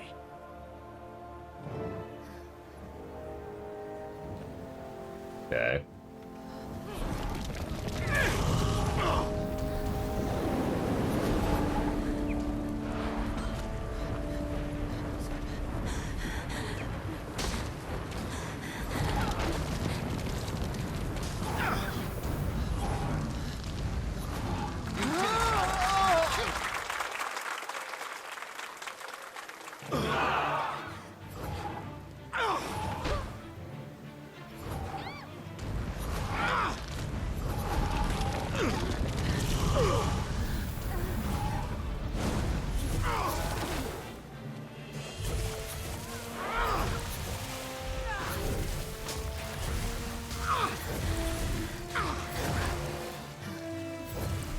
Be cautious. I have a bad feeling about this.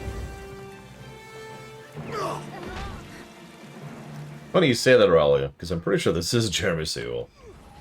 He definitely did the music for Guild Wars 1. I'm not actually 100% sure if he did it for Guild Wars 2, though.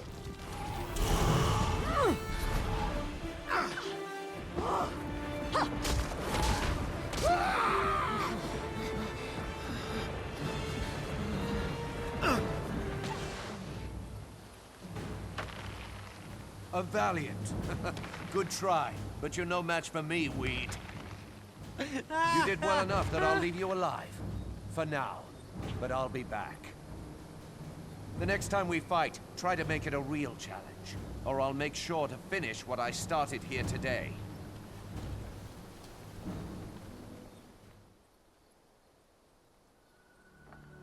My deepest thanks. Eladis is everything to me. Your courage saved us both. Who was that knight in the green armor? I saw him in my dream before I awoke. I recognized him as easily as if we'd met before. Bersalak. He's terrible. He challenges young Silvari to duels and then fights them to the death. When Bersalak insulted my honor, Elatus had no other option. He loves me, after all. That sounds like a cat taking advantage of mice. He's prideful and he's a bully. He deserves to be taught a lesson full of bruises. That's it. The meaning of your dream. Like mice, young Silvari fight Bersalak with no hope of winning. But you are different, Valiant. You can do more than just throw yourself on his claws. Perhaps I can help you after all. Bersalak is wooing a Valiant named Gerwin. Unsuccessfully, I might add. She's been seen near Morgan's Spiral. It is helpful, Dagdar. Thank you. I'll visit Gawain and ask for her story. Perhaps Bersalak told her a weakness I can use. Well, that was extremely boring. I mean, heart pumping. Really, just very engaging.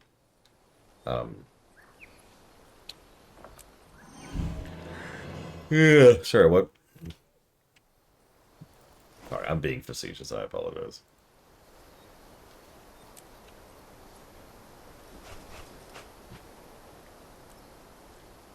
Oh, I can't equip a short bow. Or a long bow. Well, that sucks. Alright, whatever. Leveled, though. Yay! Yeah, this is actually interesting. So, Sewell... I've actually followed his career a little bit, obviously. For those who know where Sewell didn't technically start with, but functionally started with a game called Secret of Evermore, which approximately none of you have ever heard of. That was him, by the way. He did that was his first game ever. The first game I ever heard him in is not Morrowind, which you're probably expecting me to say. It was actually Total Annihilation, which was him. By the way, I played the hell out of Total Annihilation. But not actually technically a good game, but I played the crap out of it. Then he switched over from Total Annihilation to do Icewind Dale, and his work on Icewind Dale got him noticed for one of the Baldur's Gate spin-offs. That got him noticed for a game called Dungeon Siege. Oh, and Morrowind. Then he did a whole bunch of stuff. I'm not going to list all of it. Like you've heard him all over the place. So he did tons and tons and tons of stuff. Here's the funny part: he did Guild Wars 2 in 2012, vanilla, and then kind of stopped making music. His credits are practically non-existent after that. In fact, if you look at the credits, I'm staring at him right now. He did one song in War Thunder, one song in Dead Rising 3, something called Consortium. I'm not sure what that is. The title song in ESO, one song in Dota 2, something called The Gallery, something called Landmark, 3 songs in ESO, and then an expansion for The Gallery and an expansion for Consortium. That's it. You could tell he just started backing away from music. I don't know why, but there it is. Anyways.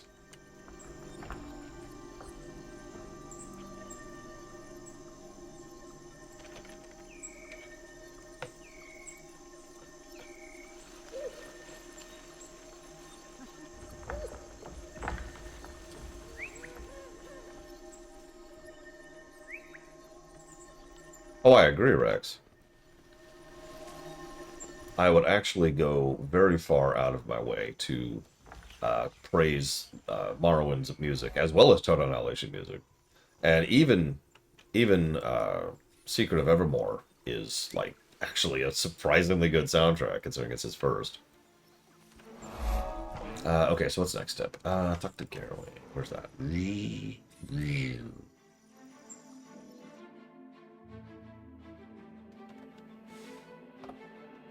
Oh god, EverQuest next. Would you believe I actually played that? For some reason.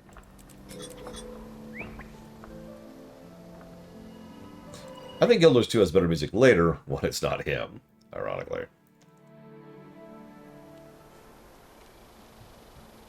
It's doubly funny. So, no, I'm pretty... Well, Sylvari definitely identify as having genders. They say him and her, and they identify as male and female. But I'm not sure if they have the biology of genders. Since almost all Sylvari are budded, right? And they all grow up in batches and in the dream, and then they manifest in the mineral. So I'm not sure. I'm not actually sure. Beloved Evard, you deserve better than this. But at least here, you will be hidden from the villain that killed you. May your memory spread among the dream, and may your noble spirit return through the awakening of others. I will defend your grave with my life if I must. If I should fall, at least I will see you once more.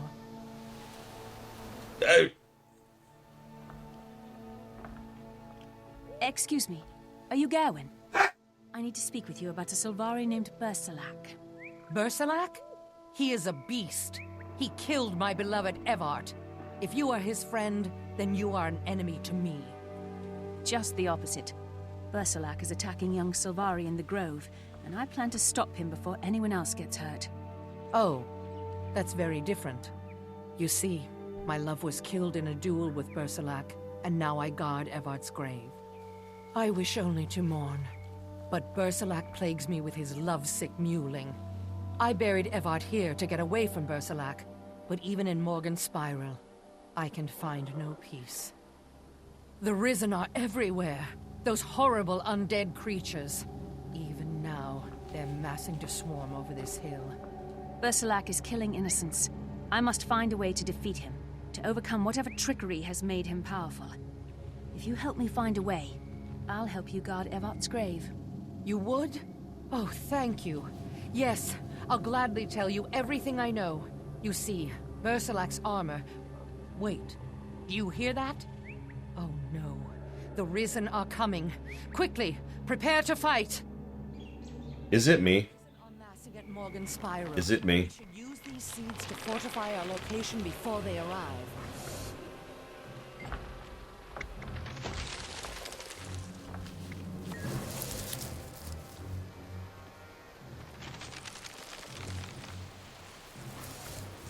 Like, I'm reminding myself. Undead to the east. Be ready. Keep the undead busy while I prepare more seed plants. I'm reminding myself of why I kind of walked away from and never went back.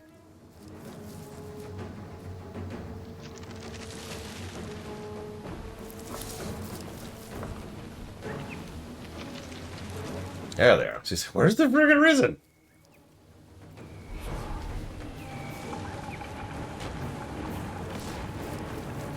This is a good game. We always start with the worst. That's the policy.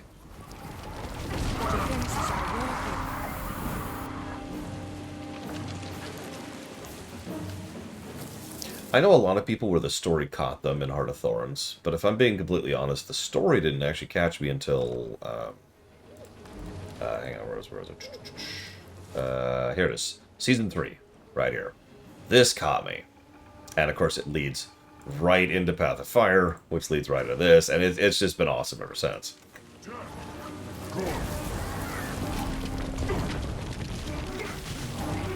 I have played WoW before this, because WoW predates this game by quite a few years.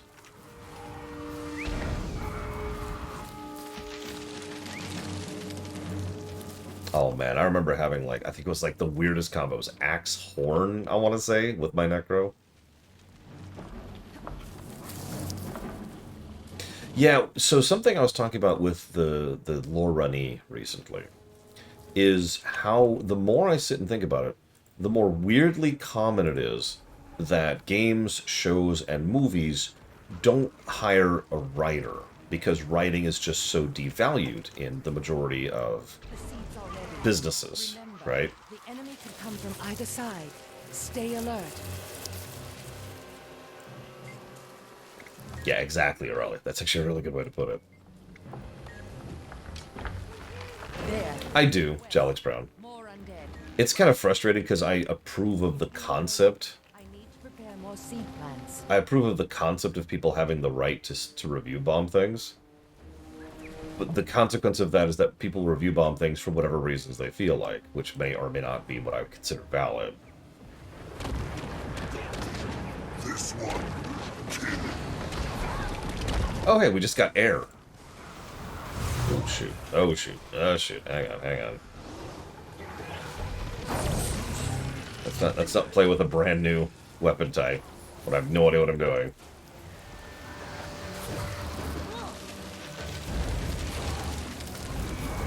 Ahem. So this goes back decades, by the way. This is nothing new. Several movies. So let me clarify a little bit. I'm not saying you have to go to college or anything, but there's a difference between someone who writes and a writer. You probably understand exactly what I mean just by the way I phrase that. Someone who actually understands narrative tropes and concepts. Someone who can do things like maintain theme or tone or character or dialogue or plot, right? That's a writer. Anybody can sit down and put text to page. And that's the problem, right? How I miss your counsel. That's the last of the seeds. Now we fight on our own. Like, that is the problem, is the fact that a lot of people in suits, you know what I mean, look at writing and say, well, anybody could do that. And they don't understand that there's a skill involved. They don't understand that there's craft involved. They don't understand that there's design involved, right?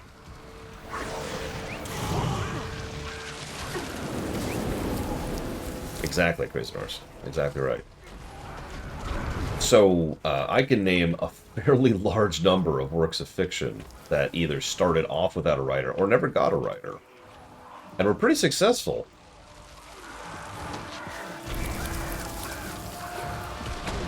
And that's sort of the other half of that problem. Not everyone values actually having writing, you know?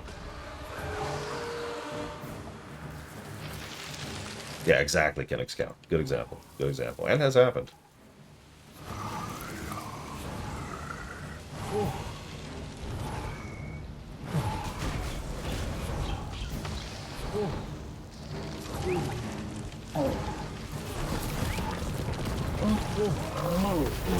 Call that a bet? That's technically our first bet, and that's just sort of pathetic. Kind of, yeah, Colgrim. Transformers 1 and 2 were both made without writers, just to put it very simply. Star Wars and Star Trek both also started not having writers. I'm so relieved. Ratchet and Clank started having no writers. And let me help you with your task. I would argue pretty strongly that Warcraft started with having no writers.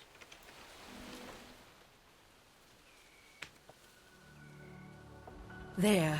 My love can now rest easy, protected from the undead. As for Bersalak, he was always an exceptional fighter, but recently, he's grown invincible. After he slew Evard, my grief compelled me to duel him myself. And I lost. Instead of killing me, he demanded my pledge, insisting that I forget my true love. I could never find joy with a soulless tormentor like Bersalak. I'd sooner die and be laid to rest beside my dearest. How do you think Bersalak became so powerful? It's got to be his new armor. There's something different, something magical about it. It was forged by Occam, a smith near Bridget's Overlook. And I'm off to find Occam. Thank you. It was an honor to fight at your side. Da-da-da-da. Yeah, MLP arguably would qualify as well. Look at the difference between the first episode of Season 2 and everything else. Hello? Oh, jeez. Oh, God. Okay, hang on. The thing that actually brought this up is a show I won't talk about at length because I don't want everyone to immediately descend upon me and kill me with sticks. Why can I not accept? Oh, it's because it's these things. I'm so stupid. There we go. Okay, there we go. Okay, we're okay, we're okay. I'm an idiot. Don't mind me. I don't care. Is, Reboot. For those of you who've heard of it.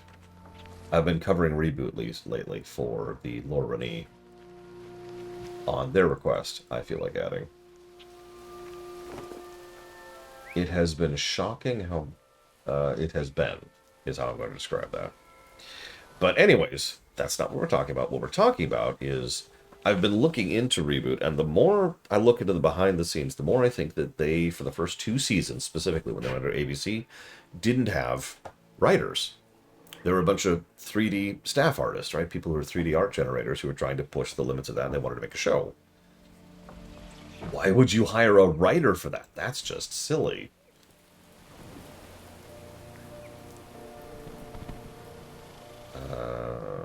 Sure, let's do that. Okay, what's my next quest? Oh, look! We actually have the next quest. Holy crap. We also have a guy named Crichton. That's very strange. I'm going to slowly back away. Okay, run. Where am I going?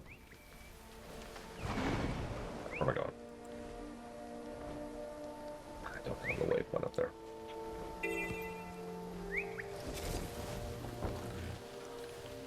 Man, I need to do something really quick.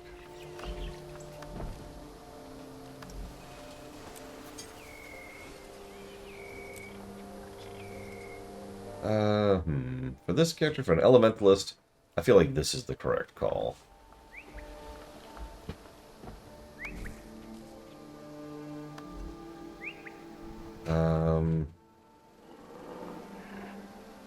Yeah, Kennex Cow, yeah.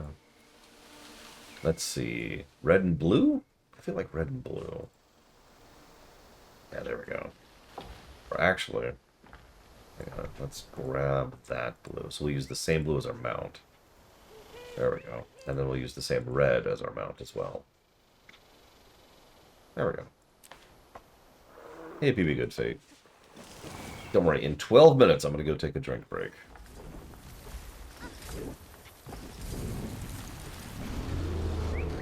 This water is good.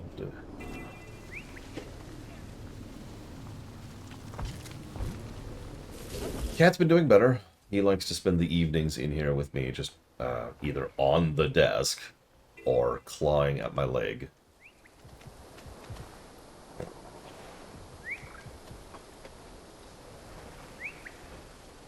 And then he'll roam out. And then he'll go hide somewhere. I think he's asleep. I don't know. He tends to vanish during the day, so I'm not 100% sure what's going on with that.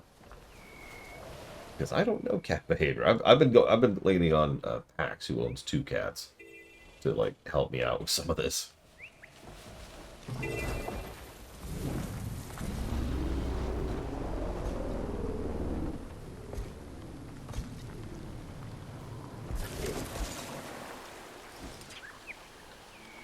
There we go. There's what I was showing off. Do you see how they show up in the minimap? Dead people. These are NPCs, of course, and nobody cares about NPCs. That's ridiculous. But that is what it would look like. Well, actually, it would look a little bit different like that if there were players out here, too. Like, you, generally speaking... Uh-oh. Run, run, run, run! Run! You get to stay dead! Look, I put the cat bed right there. I bought a cat bed for him. He naturally hasn't sat in it yet. Oh, if there's one thing the last 4 days have taught me, Crazy Norse, I'm never getting a cat.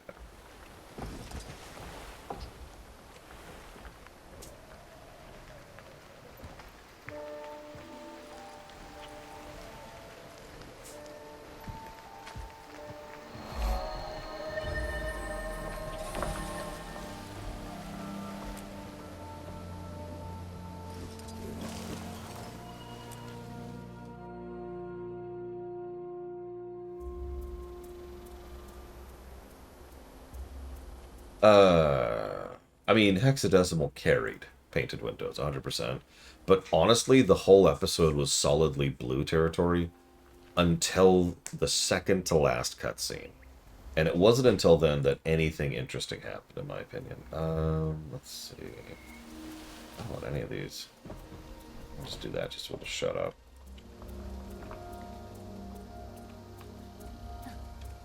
Because it was just another typical boring, disinteresting episode, especially since Mike was so present in it. And then, all of the sudden, it's very, very, very small spoilers for an episode of Reboot, they took her mask off. And he did it as a pure defensive thing. He's like, oh crap, he didn't even think about it. And that's part of what made the moment work so well. he gives an expression. I encourage you to go rewatch it for just a second and just watch that scene, right, where he takes her mask off, because it's the first time in the show, sequentially speaking, that I actually feel like the expression was done well. Like I actually felt the emotion that was attempting to be conveyed by the expression, because there was this total, oh God, what have I done, combined with I'm in way over my head, which actually was conveyed in his face. And then, yeah, just the voice acting from the woman who plays Hexadecimal and the freaking out as she's just self-destructing was really, really well done. Then it ends on a terrible moment. Valiant. How unexpected. Nightmare courtiers attacked Bridget's Overlook. I came to investigate. What are you doing here? I came to see Occam, but he's not here. He needs to make a razor for me. For Bersilac. It may be the reason he's so powerful. I see signs of a fight, but no blood upon the ground. The smith was kidnapped, not killed. Whoever attacked this village must have gotten to Occam. I hope he's all right. We can still learn a great deal. Look for clues. There may be more here than a first glance reveals. Search carefully. The smith may have kept a journal, or an account book. We need any information we can find. Occam's account book. The armor was commissioned by... It was commissioned by Fowlin. This journal says the sale was never finalized. The court must have stolen the armor, rather than giving the smith payment.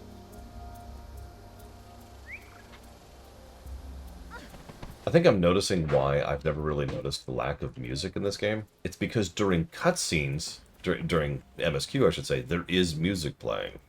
It's when you're in the open world that it plays and then doesn't play and plays. And yeah, they're really building up Bersilac. Would this be a good time to mention that I actually don't even remember this character? And I've done these quests.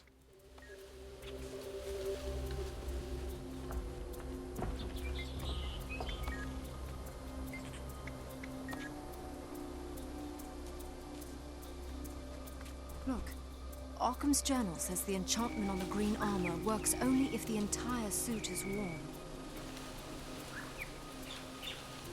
Look, Crazy Nurse, I've been doing everything in my power to make that poor cat as comfortable as possible.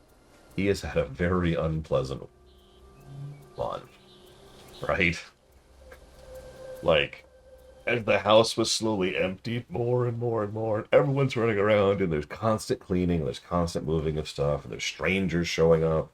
And then he's shoved into a car that he's never been in before. So he's shoved into that carrier, and then shoved into a car, and then driven for like an hour and a half.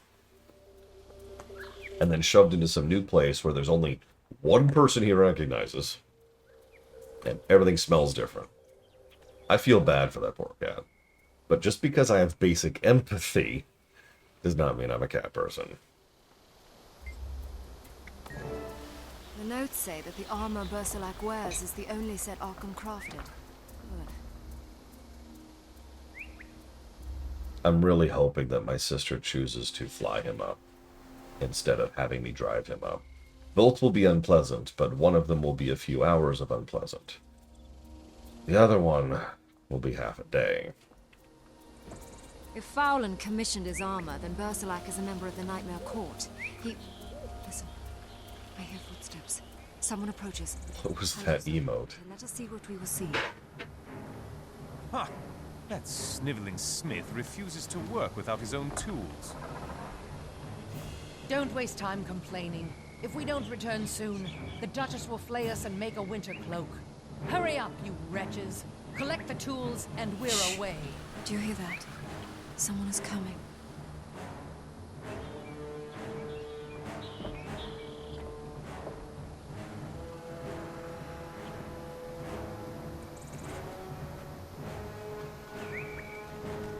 It's Kate.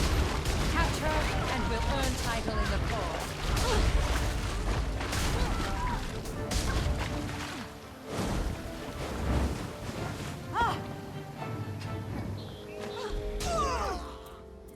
Because it was popular to hate on it, Trahexia, and because it wasn't the original Lord of the Rings trilogy. You're Keith. You're the one Duchess Fowlin talks about.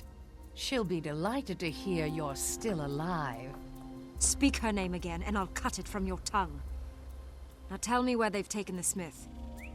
The Duchess commissioned a suit of enchanted armor from Arkham. She wanted it for Bersalak, our newest knight. The armor was so magnificent that Her Grace ordered us to come back and invite the smith to join her court. An invitation he undoubtedly wasn't allowed to refuse. Keith, we have to rescue Occam. He made the armor, he'll know how to destroy it. True. Still, if he has fallen to nightmare, he can't be turned back to the dream. You've mentioned a girl named Gawain. Could she help us instead? It's possible. Bersalak desires Gawain's favor. She could persuade him to remove his helmet and the protection it provides. But she's still grieving for her lost love.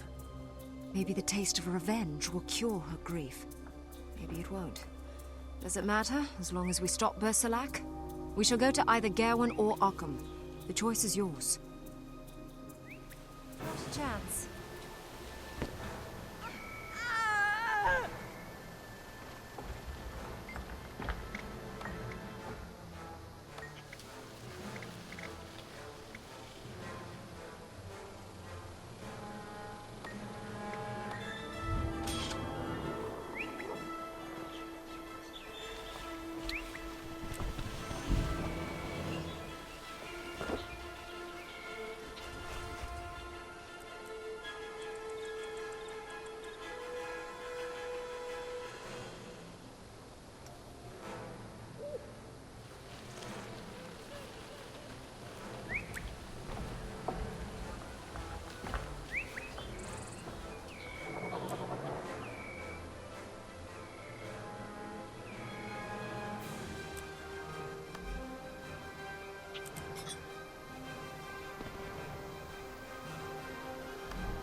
How long have I been muted?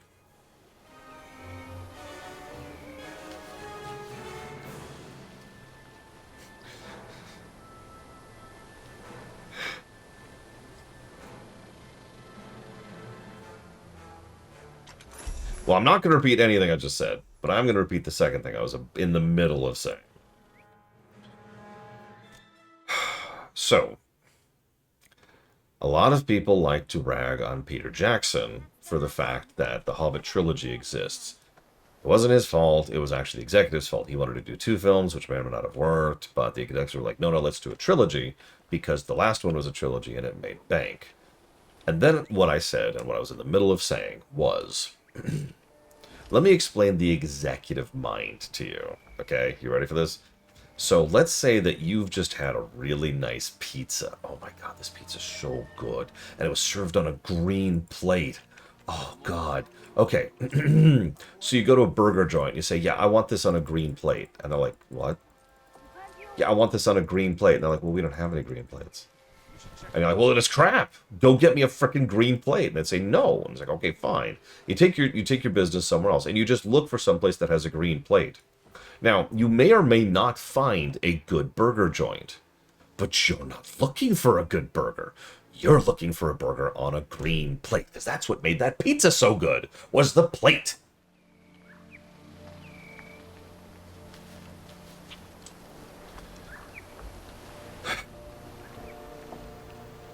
I'm not even exaggerating. I am using an analogy, but I am not exaggerating.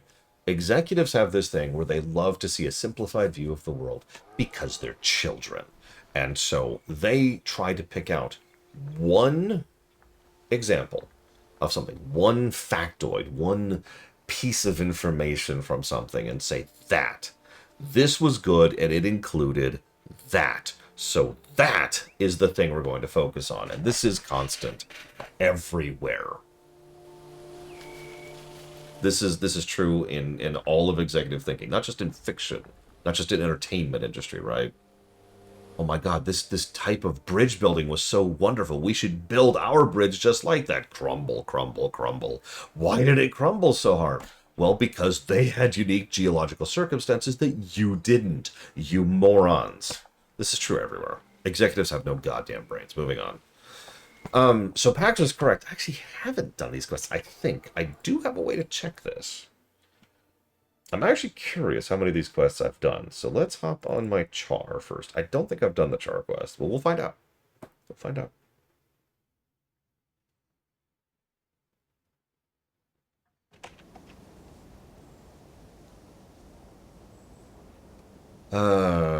Quests. Okay, so I have not done the char quest.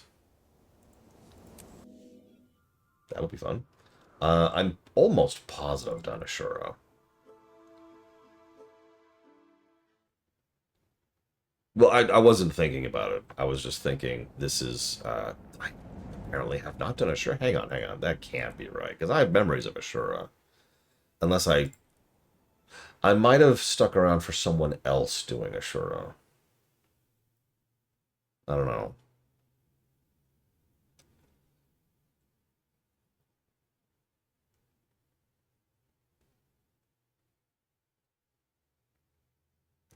Why am I in Lion's Arch? Stop inviting me to this stupid guild. Yeah, no, I was going to talk about the other good example of co-op in this game at some point. Because you can join someone else's personal story, and oftentimes it'll even give you like a unique thing to do to specifically accommodate that. Personal story. No, okay. Okay. Well, let's check my main Sylvari, who's still trying to stealth past the Ash Legion right now. Nope. Okay. And I've never made a Norn. I have to see something. I have to see something. Surely. Surely. Oh, thank God, I have in fact done human. And there's a dead person right there. Looks like they were AFK waiting for something.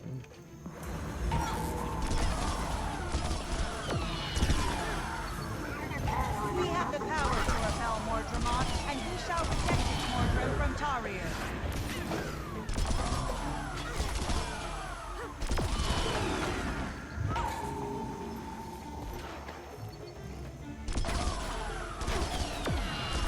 I just thought Norn were really boring. They're humans, but they're tall. Whoa. They're also Vikings, which isn't a archetype I enjoy all that much. Accept the inevitable. Nothing can stop Mordramont. We have you now. There is no escape.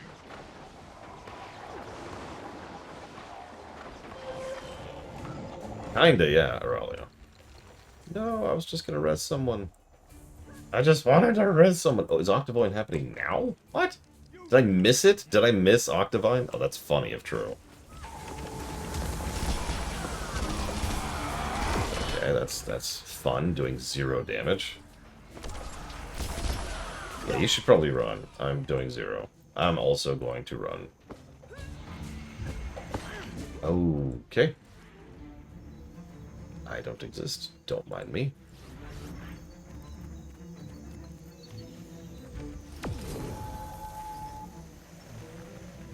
I don't care that much.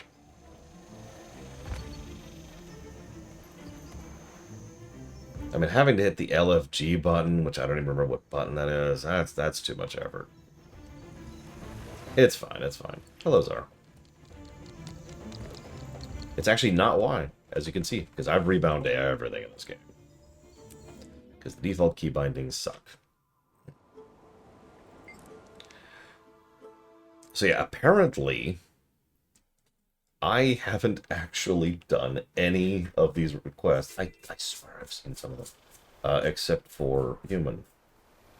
I swear I've seen Ashura. I swear I've seen Ashura.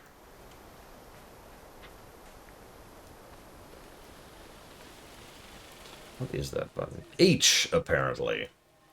Who do you think we are? Searched and searched. Right, so back to the quest.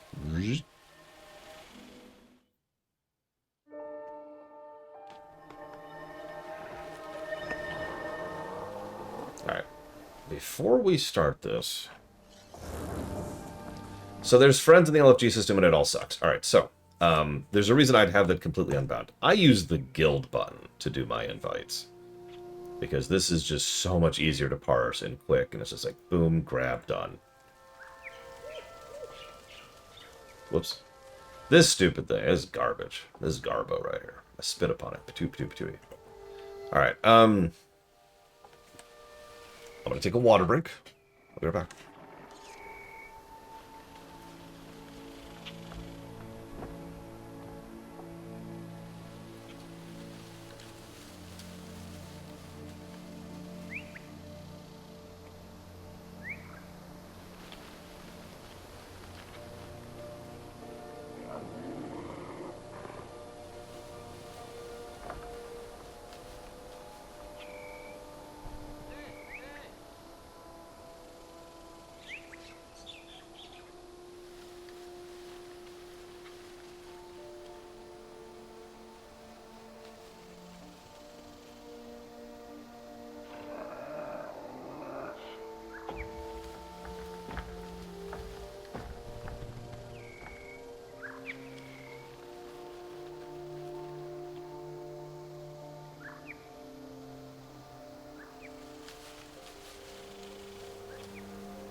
That would have been funny, Crazy Norse, but I've slowly come to suspect that he's sleeping during it.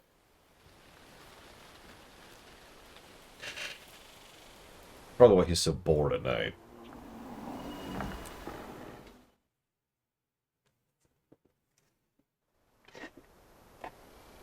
I'm biased, Rector's Beard, because my favorite character in this entire game is an Ashura. Gerwin needs us. We'll save you. Who are these intruders? Take them out!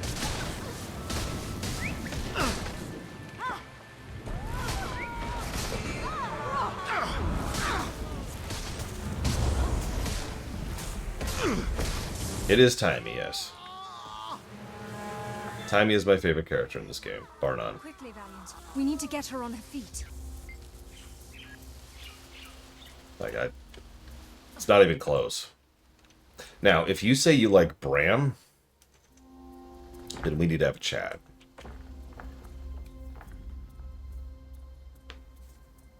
Bersalak must have sent those courtiers to capture Gerwin. Gerwin, you all right? Oh, my head. I didn't even see them coming. I was tending the grave, and then suddenly they attacked me. Oh, everything's spinning. You've taken a nasty blow, but you'll survive. Steady yourself. The court is scattered, but they will regroup and return. She's hurt, Keith. We have to protect her. Gawain, do you have any seed plants we can use to defend the area? Yes. Yes, I do. I may not be able to fight, but these should help you. Good luck. I may be hurt, but I can still help. I mean, later on, our name is going to be Commander, for God's sakes. And then Wayfinder, who gets lost. Let's see. If it makes you feel better, I also like Canuck. Hello. I mean, who doesn't like Canuck?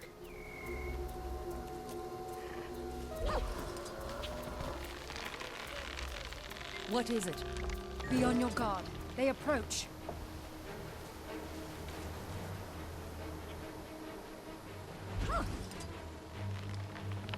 This is when you say, I don't like Canuck. Down those bratted plants. Burn them if you must. Aren't you okay, whatever.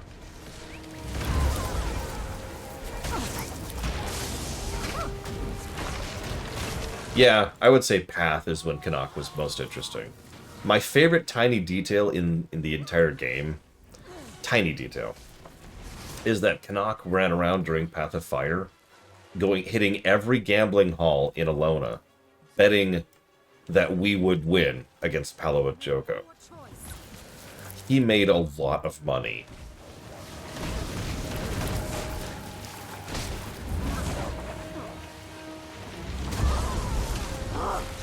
Like, there's something so logical about that, right? It makes so much sense. Because he'd already seen what we could do by that point. So he's like, yeah, no, Commander's got this. Here. Be ready for it. Commander's got this. And, everyone's like, what? No, he'll never beat Joko. He'll never beat the enemies that we fight in that expansion. And he's like, all right, I'll bet you money he will. Oh, yeah? How much you'll bet? And he bet a ton of money, too, because he had some build-up capital to start.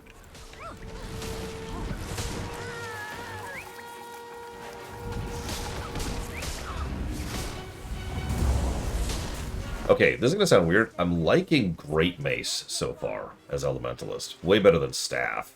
Clearly, my problem was I played Ella with Staff back in the day. The Duchess commands that Gawain submit to the Nightmare Court. Or die.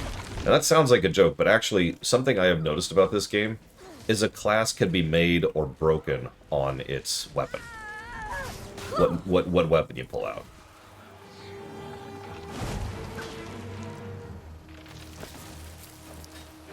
Yeah, exactly. Why would I ever play a mage with a staff? I mean, I play my Mesmer with a greatsword and 2 swords, and I play my Necro with a greatsword and then an axe and a horn. You've made a poor choice. Shrug.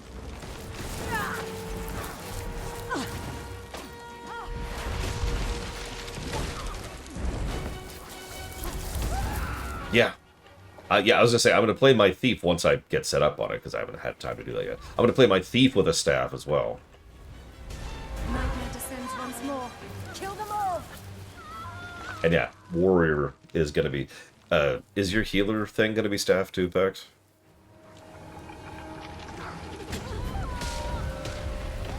Yeah. I mean, I've said it before, my Mesmer's a straight-up tank. It's not my tankiest setup, that's probably my Warrior. Or, no, sorry, my Necro. But Pax can attest to this. I lived through way too much stupid stuff with my Mesmer. Didn't do the DPS output he was doing. I could hit. I could just sit there and be like, hang on. Teleport. Block. Throw out illusions. Thank you. Again. I can't believe Bersalak sent Nightmare courtiers to kidnap me. If you hadn't shown up... He's a cruel man, and he won't stop until he controls you utterly.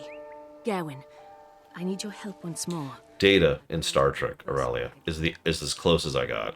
You can't. Don't you understand? He'll kill you. He cannot be defeated. Not if we strike where he is unarmored. If you offer Bersalak a kiss, he'll remove his helm to accept it. That is when the Valiant shall attack. A kiss? What a foul bargain. I hate him. How could I ever... But then, this will avenge my Evart, won't it? If I consent, Valiant, are you certain you can bring Bersalak down? Yes. I swear to you, I'll defeat Bersalak, or I'll die trying. So be it. My love would forgive me a transgression if it means that his murderer is laid low. Where do you plan to hold your duel? Send a letter to Bersalak and tell him to meet you at Marbon Market. I want as many witnesses as possible when he falls. We have work to do. Dreams do not always prepare us for what lies ahead. Hey, look, a staff. No, I'm good. I'll stick with the mace.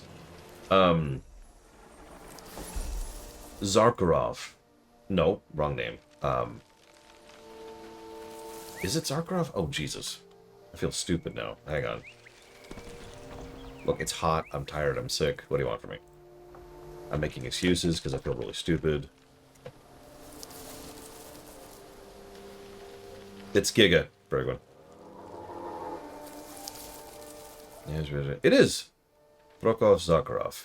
Yes, okay. I was right. I was right. Alpha Centauri is the video game. He's interesting. Now, he's also evil.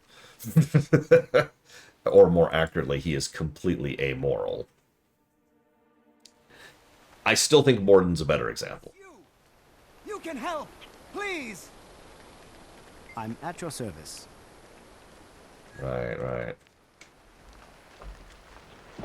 Yeah, I'm in 2 guilds myself. I am shocked we haven't had another gap of leveling.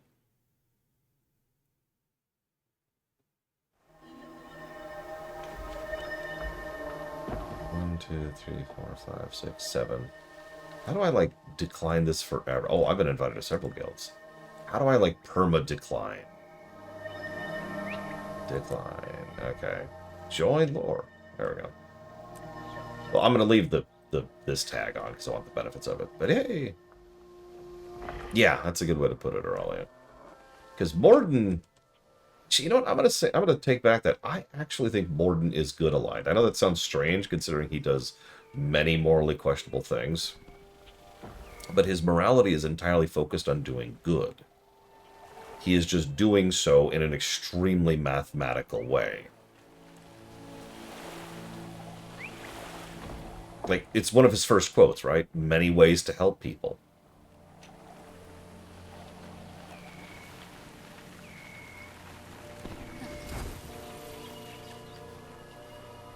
Hang on, I want to look at my builds really quick, or my skills. I'm liking mace. Okay, so we've got the big strike. Yep, that's the big strike. That one's the one that does more damage if they're already burning.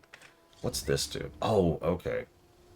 So I pop it, and then I can fling it. Okay. And that's... okay. Can I save it? Okay, so I can have a fire while I'm doing this. That's your basic that chills. That's the rapid fire, which is that. That's the one PB good. It's a good quote. Morton had so many good quotes. Can I have both of these going at the same time? I can. I can have all 3 going. But I certainly couldn't have the 4th. That would be ridiculous. Let's see. So that's a lunge. Okay.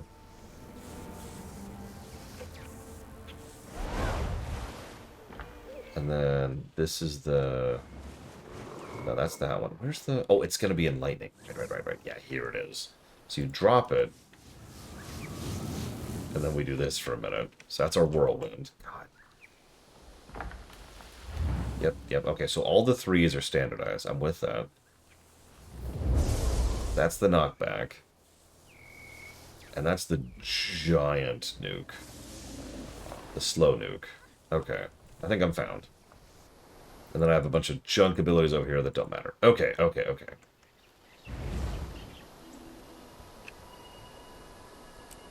I like this story, by the way.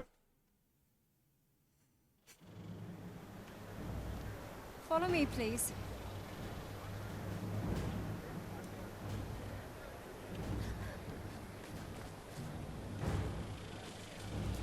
Shore up defenses. We must protect this location. Look out! Ready.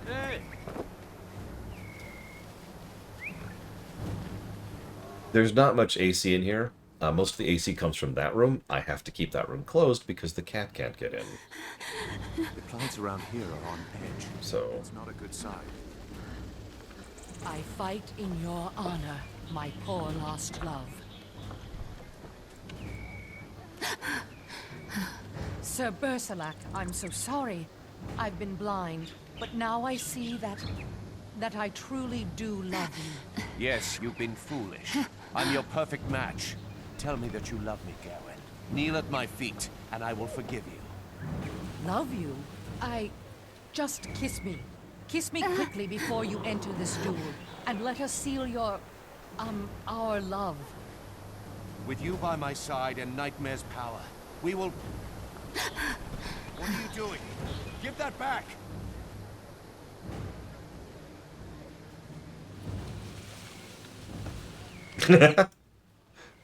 Sorry. It's the best thing in the whole story so far. You may be powerful, but you're a monster. You will never understand love, or be worthy of it. Well said. I'll take it from here. Your magical armor won't help you cheat anymore. Face me honestly and we'll see who wins this time. This time I got a mace. Do you think I really need my magic armor to be victorious?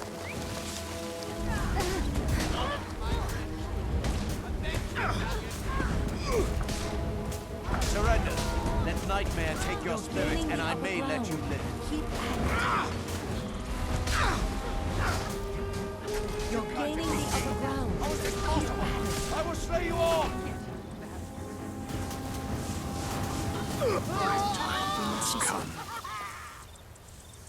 This story does get good. Right about right after Heart of Thorns. Like they mentioned, they switched writers there, and it shows. He is truly dead. Bersalak will not try us again.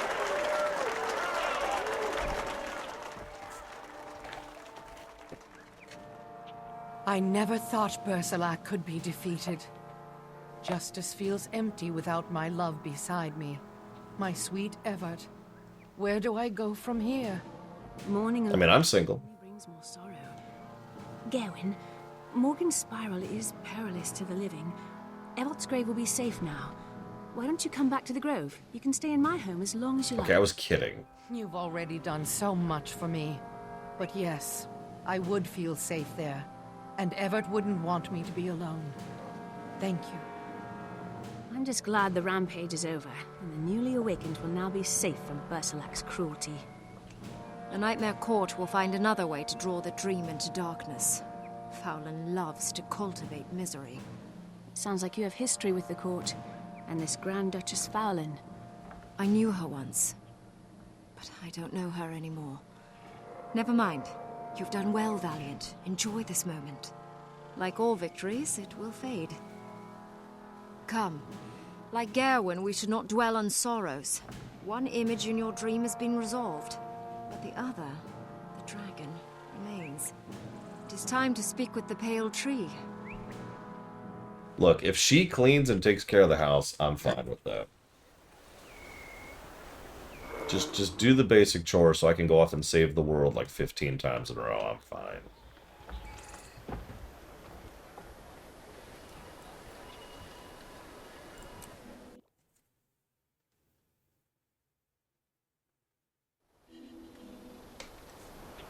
I'm not going to charge her rent, so I'm not a landlord, because I'm not evil.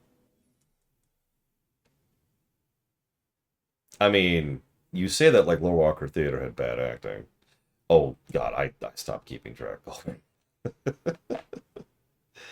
It kind of depends on how you qualify a threat to the world, because, well, I don't want to spoil too much, but let's just say things start escalating in terms of how bad things are getting.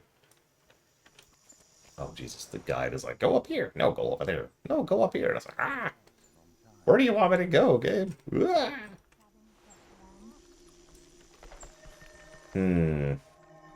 I would say so, Aurelia.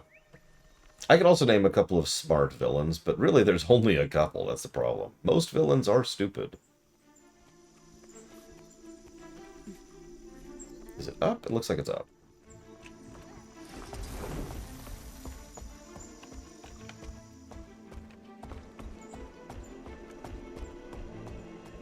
I mean, City of Norn. ignoring controls, I agree with you, Kitten Fan. To be so cold all the time. Did you bring back any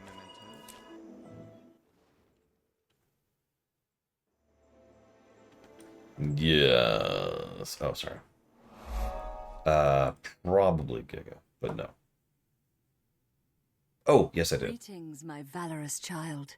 Kaith has told me of your deeds. I'm so proud of you. I'm honored to meet you, Mother Tree. I dreamt of a Green Knight, and when I met Bersalak, I knew I had to defeat him. Is that because of you? No, dear heart. I do not control the dream. I am simply its caretaker. If you will allow, Mother, we would place the helm of Bersalak within our garden. I hope it will warn others not to fall to pride and nightmare. An excellent suggestion.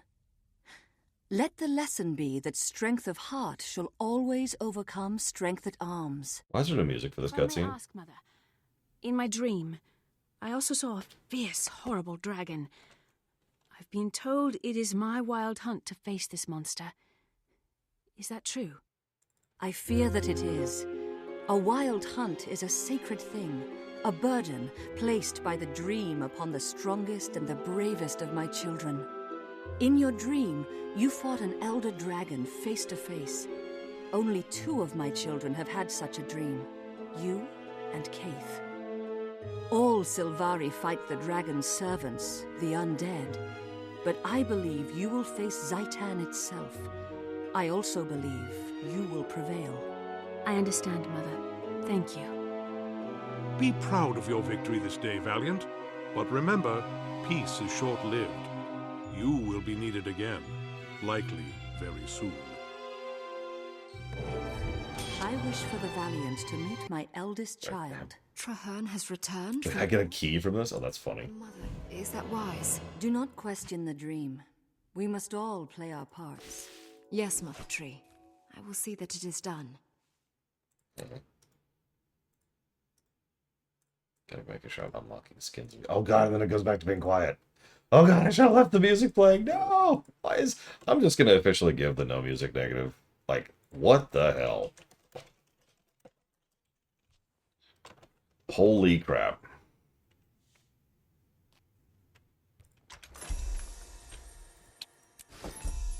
The game keeps giving me staves for some reason. Why would you use a staff on a... anyways. Listen. There's actually an entire category of games where you talk the boss to death instead of kill them. Fallout 1, Planescape Torment, of course, I can't think of any other examples off the top of my head. Arcanum was like that. Yeah, Baldur's Gate tended to lean in this direction. Sometimes you can talk them down and fight them, or like talk them down and skip an encounter. Mass Effect 1, for example, if you talk him down, you only fight the one encounter. Yeah, Mass Effect 3 tried that and then sucked! Outer Worlds is actually another example of that, yeah. Speaking of which, New Vegas. New Vegas doesn't have to have a final boss. It's actually extremely hard to talk down the final boss of New Vegas, but you can. I've been away, traveling across the land. Did you see Uh-oh. anything Uh-oh. interesting on your What's my next step? What's my next step? It was all interesting. From the centaurs of the west to the dragon brand in the east. No! My next step is... go level! No! No! Oh, the horror. Oh, okay, I'm okay. Everything's okay. I just have to swap weapons. There we go. And then swap weapons. Okay, then swap weapons, and I got experience! Okay, use bank, apply dye, gather crafting materials. Let's do this. I have gold coins from Lion's Arch. Okay, so let's see. You know what? Let's go. I like it. Apply dye. Okay. Use the bank. hell is the bank in this frickin' town? You know what? I know where the bank is. I know exactly where the bank is.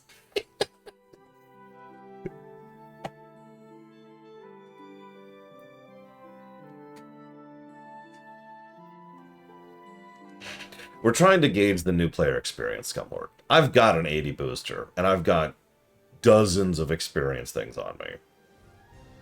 I've been playing this game for like,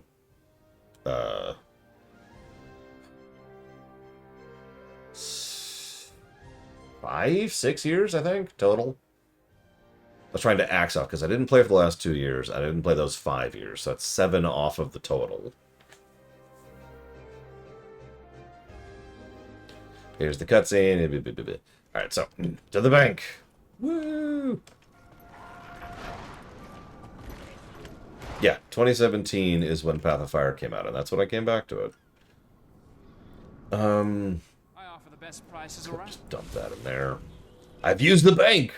Oh, I played at launch, and then I quit, because I hated it. Now, you're probably thinking, what did you hate about it? It's actually a very good question. What it boiled down to was everything. And I know that sounds awful, but what I mean by that is it was a very, very slow cavalcade of tiny little cuts. There was no one big thing that I didn't like about the game. It was just a little irritating. Non-stop. And what happened was Pax and I talked about this, Pax and I kind of swept most of the zones. Like, I was at like 80% completion or whatever. And we had reached down here on the charge to ore. And I actually forget exactly where here, but somewhere around here I was just like, I'm good. I'm good. And I walked away from it. And yeah, I didn't come back for about 5 years. I don't know the exact timing because, but it was about 5 years. And Pax was like, look, come back to the game. And I was like, no! And he was like, no, I swear the game's good. And I was like, I don't believe you. You have done nothing but lie to me every time you've ever suggested a good game. And he was like, wait, it's the opposite of that. It's like, oh, yeah. Why don't go back to the game? Anyways, yeah, maybe. I don't know. Okay, so gather crafting materials. So I need to grab... Do I have things equipped? I actually do, but I have trap equipped. Let's go get better than that. Discover waypoints and do events. Okay. I'm going the wrong way. I want to go here.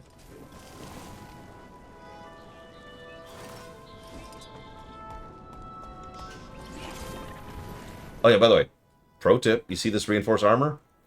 Get it. You see that buff? That is 12 hours of played time and it doesn't go away on death. Get the buff.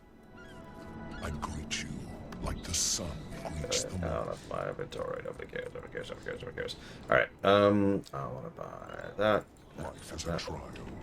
Code of the judge and code of the jury. Oh, I can't do it. Affirmative. Just sort my inventory a little bit here. Okay. Yeah, no, Guild Wars 2, let's be clear. I've bashed this game's vanilla because I think it's the worst vanilla of the games I've covered. Of the MMOs I've covered, excuse me. But as Riker's Beard said, a lot of that is because part of this game started as an expansion to Guild Wars 1, and it shows. And part of it was just because they had no idea what they were doing. They had no direction, no central design document. They were just throwing stuff at the wall, and it showed.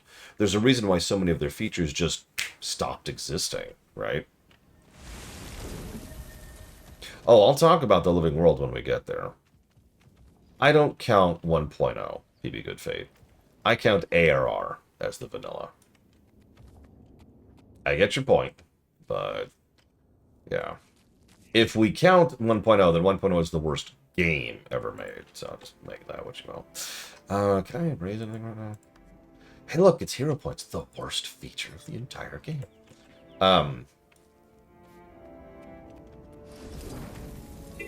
I mean, it's fair, PB Goodfoot. It is a good thing to point out.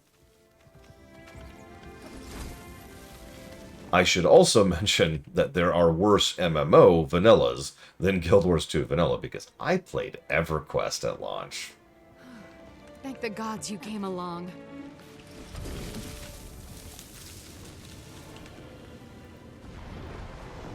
Let's see how many times I have to gather here.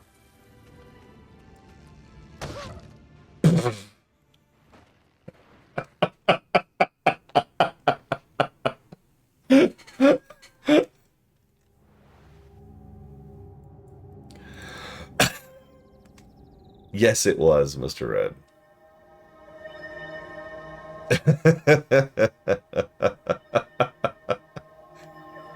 Right, so this zone's a little ahead of me. Yeah, it sounds a little higher level than me. Goddamn sound. Go away, go away, go away, go away, go away, go away, go away, go away, go away, go away, go away, go away. Oh, okay. I was actually... Oh, right, that's what I was doing. I was doing this.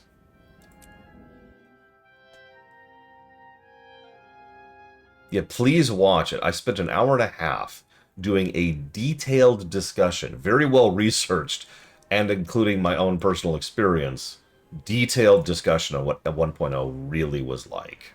It is the worst game I have ever played. That's not hyperbole. Okay, so I've gathered... Oh god, I have to gather 100 times? Ooh, okay. Guys, where's a good gathering spot to just gather? I would be shocked if we ever have a game that surpasses FF14 1.0 in terms of bad. Like, if I was to actually sit and review it, which is basically impossible, it is at the bottom. I would say FF14 1.0 is triple the negative score, at least, of Starfield. Not being hyperbolic. Just actual comparison point. Again, go watch the hour and a half. I discuss it at length.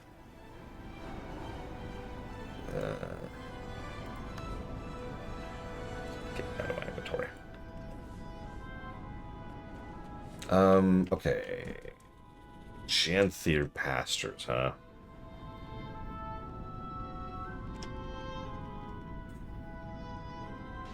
Probably, Melkor. Probably.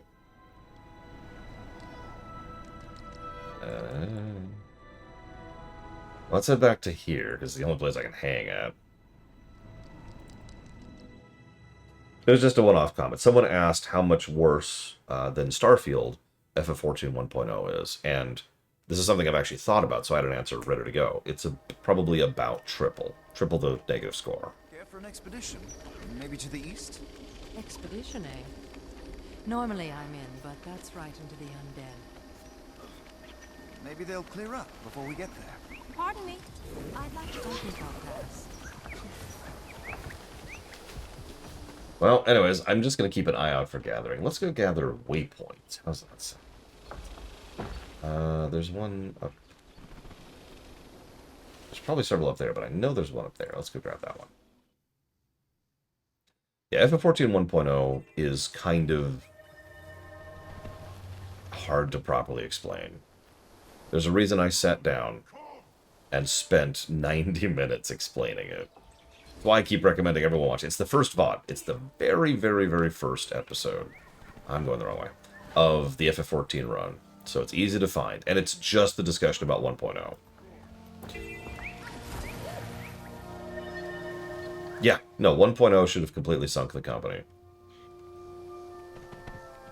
The road ahead is dangerous. What's really funny is it kind of did.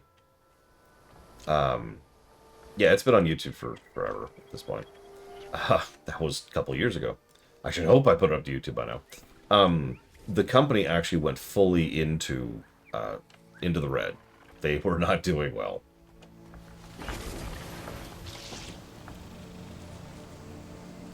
Why do I have a staff? Oh, because I swapped. There we go. There we go. So hang on. I was told to do events. Events I shall do. I've actually already done this event, but whatever. Oh yeah, Yoichi Wada was just... I don't have a particularly high opinion of executives in general, as is obvious given my childish insults earlier. But Yoichi Wada was pretty bad. See, here's the thing, and this is unironically true. The best CEOs of companies tend to be CEOs who back off and let their company run itself. Now, that sounds like they're being a leech, and that's correct. But in reality land, I would rather have a leech than someone who is actively trying to participate, who has no idea what they're doing, and everyone has to listen to. Thank you for helping. And yes, he was the one who wanted 3 concurrent MMOs going. And got it, of course. Yeah, you've hired talent. Let the talent do their freaking job. I don't think there's as much of a difference as we could say, Crazy Horse. Obviously, there's some work culture variances. For example, in Japan, there's the elder concept. I don't know what it's properly called. I'm sure there's actually a Japanese term for it. But it's the person who has the most seniority, the person who's been around forever, who, even if they don't have an official title, that's the person you listen to. That's an interesting concept that has led to many bad things over the years. From what, Crazy Norse? What did you say that was offensive? Dude, whatever. Wasn't me, to be clear. So yeah, like, you know, you get people...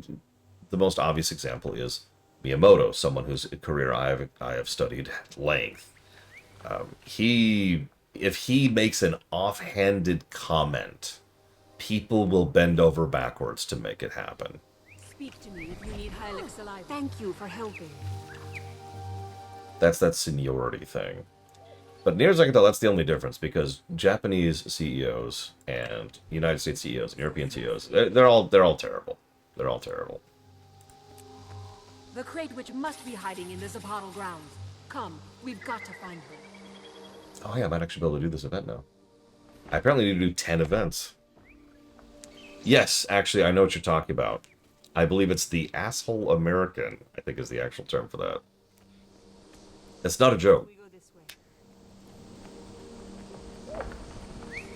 For those of you not aware of the concept, it is a not uncommon thing for a Japanese company to hire one American, one United States person, whose job it is to say no to the boss.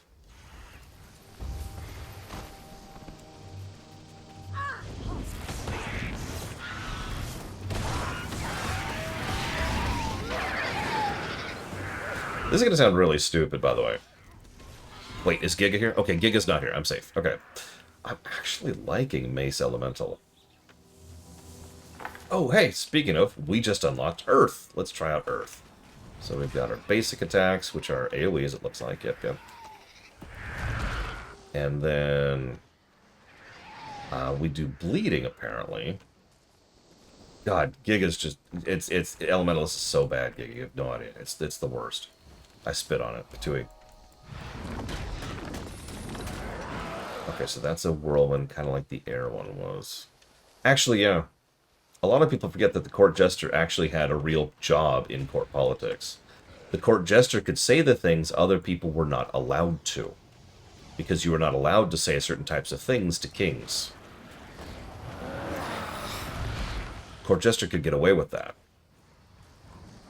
And that led to some interesting stuff in some courts.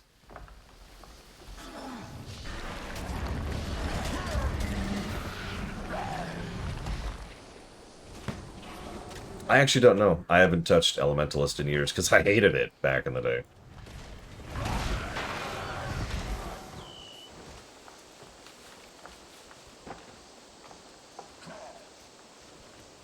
All who would face Metzli, come! I will arm you for the trial. Well, that's an interesting attack. Make them good. Nice, Dakota. I'm not sure if I have that DLC. I probably do.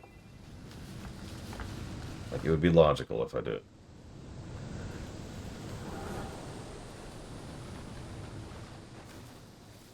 Hello. We've arrived. That's 2 events. I need to do 8 more. Come on, give me more events. We'll have to use more saliva to expose her. Oh yeah, give me that saliva. Give me your saliva. Oh, I got right in my mouth.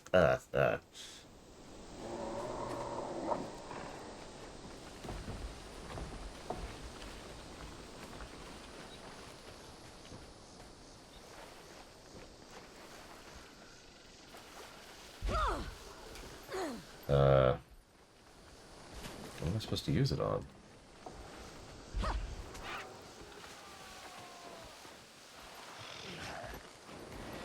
What am I supposed to use it on? Hey, Blade Duval.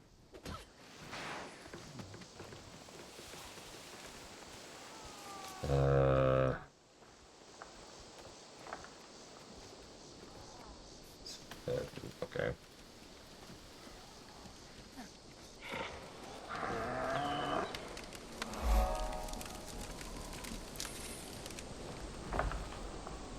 Well, the only thing to interact with is the grounds mark. Oh, it's on. Oh, yeah, let's interact with those. Nope, that's a heart. And that's a rift. Excuse me, are you secretly a witch?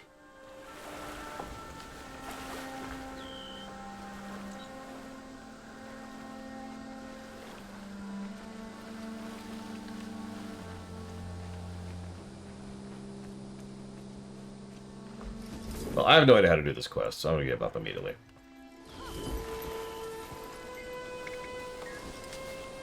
Oh my god. Oh my god. Okay, hang on. Lunge, claw, evade, evade, block. Okay.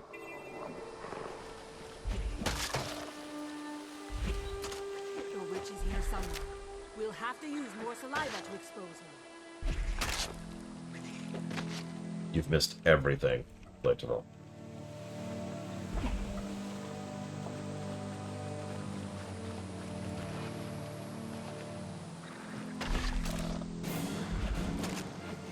Crab people, crab people. All who would face Metzley, come! I will arm you for the trial.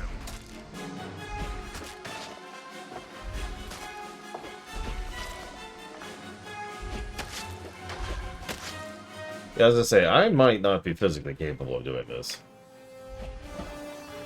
Looks like crab. Ah, Brigman took my joke. Looks like crab, tastes like people. I like how we cower. No, don't eat me. We're still in vanilla.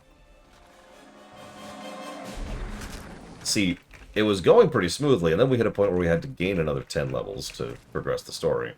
And then it was going kind of smoothly, and then we gained a point where we had to gain 5 more levels to progress the story. That's where we are right now. Yes, yes, my crab people. Oh, we did it. Woot! We have honored the great beast as those who came before us have done. Okay, so here there's this wiki. In fact, actually, hang on. Can I link a quest in there? Nope, okay. Locate and kill the transformed Great Witch. There it is! God, that's crazy.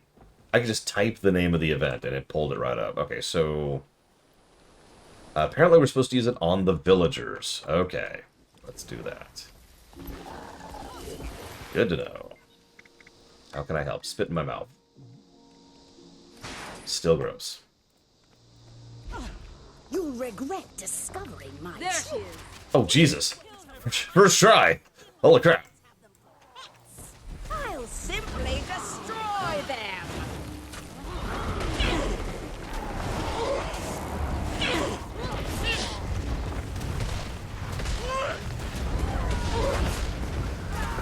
So won't you suffering?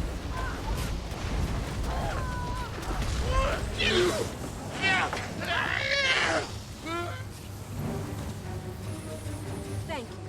Without your help, we may never have found the witch. Thank you. Without your help, we may never have found the witch. You're welcome. Wait, what? Thank you for your help. While I regret that the Great Witch was able to use me for her 50th, at least I got to meet someone like you. You're special. Thanks. Anyways, these are the Hylek. They are sexy. Oh, yeah. Look at that jawline. Alright, so now we have to gather more, do more events, and discover more waypoints. So nothing else. Nothing else new. Okay. I know, right, Reckersburg? Let me... I was just saying, it lets me warp over here. Let's just do this. I need events, and I need waypoints. I'm just going to go to the starter zones. Because I can do that.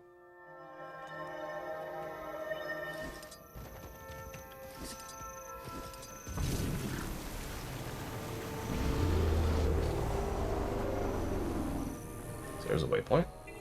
Up, up, up. Oh, jeez. Oh, jeez. Oh, jeez. Oh, jeez. Okay. Why did that not give me credit for discovering a waypoint? Oh. That's why. They have to be in specific areas.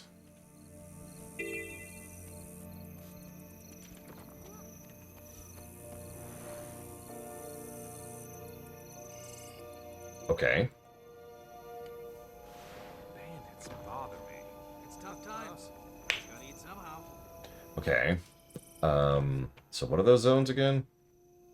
Let's see. Snowden Drifts, Discipline, Brisbane Wetlands, or Kessex Hills. Alright, hang on. This is a very weird new player guide. I'm actually not impressed so far. Like, I know this was tacked on after the fact, but this is a weird new player guide. Also, I'm pretty sure all of those zones are higher level than me, and that's because they are. Well, okay.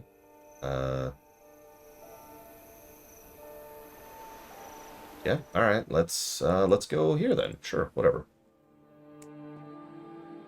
It's the new player guide, Rikers. Weird. I've got to think about it. What else am I gonna do? I need to go level. Oh god. Okay, it's okay. It's okay. Everything's fine. Everything's fine. Ooh, an event. We have to do an event. Die event.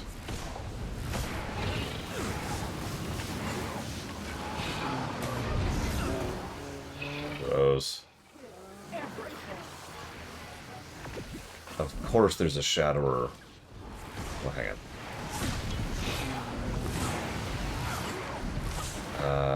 There is a Shadower, and that's at...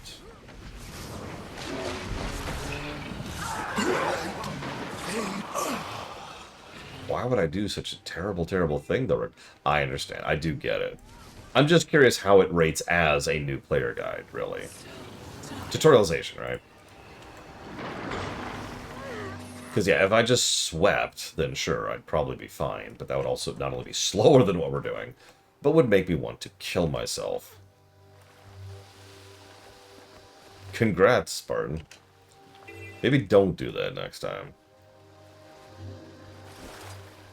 Oop, event. Oh no, I'll save you. I'll save you. What am I saving you from? From you! Die!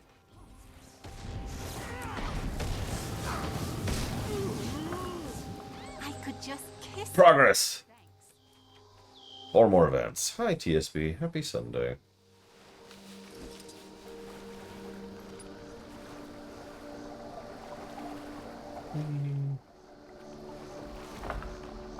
We again. Oh, I leveled. Oh, hey. Now I should be good to go down. It doesn't matter. Whatever.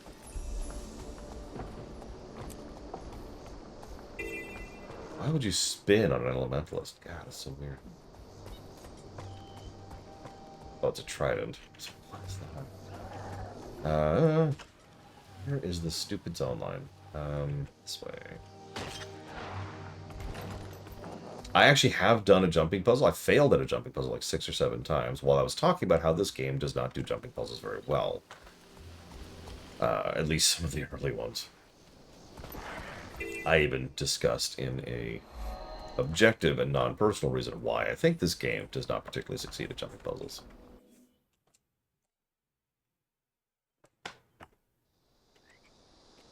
Oh, that's a good question, Jelix Brown. I'm not sure. Look, don't freaking buy Kingdoms. It's a terrible game. Garbage game. Awfulness. I'm in the Brisbane Wildlands. Why didn't that count?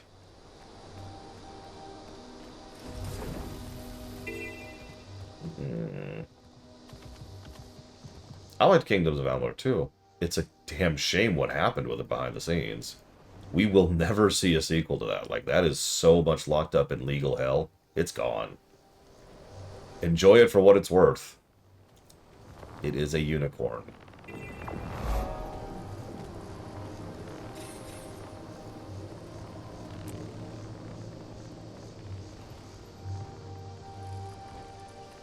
Well, the jumping puzzles are super hit or miss, but my specific, more objective complaint... Why is this not counting? No, this one.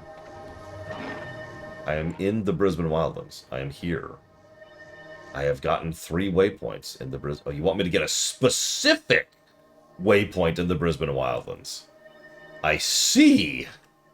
Okay, sure.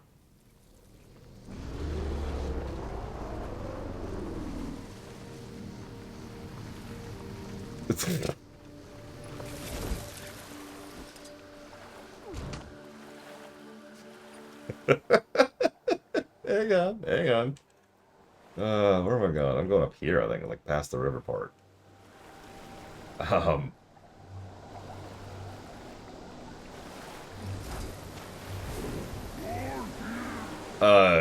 I was trying to say is that the specific design of the individual jumping puzzles varies in quality. They're not all that stupid volcano after all. But I do think that, especially early on, the jumping puzzle concept, there's an invisible wall.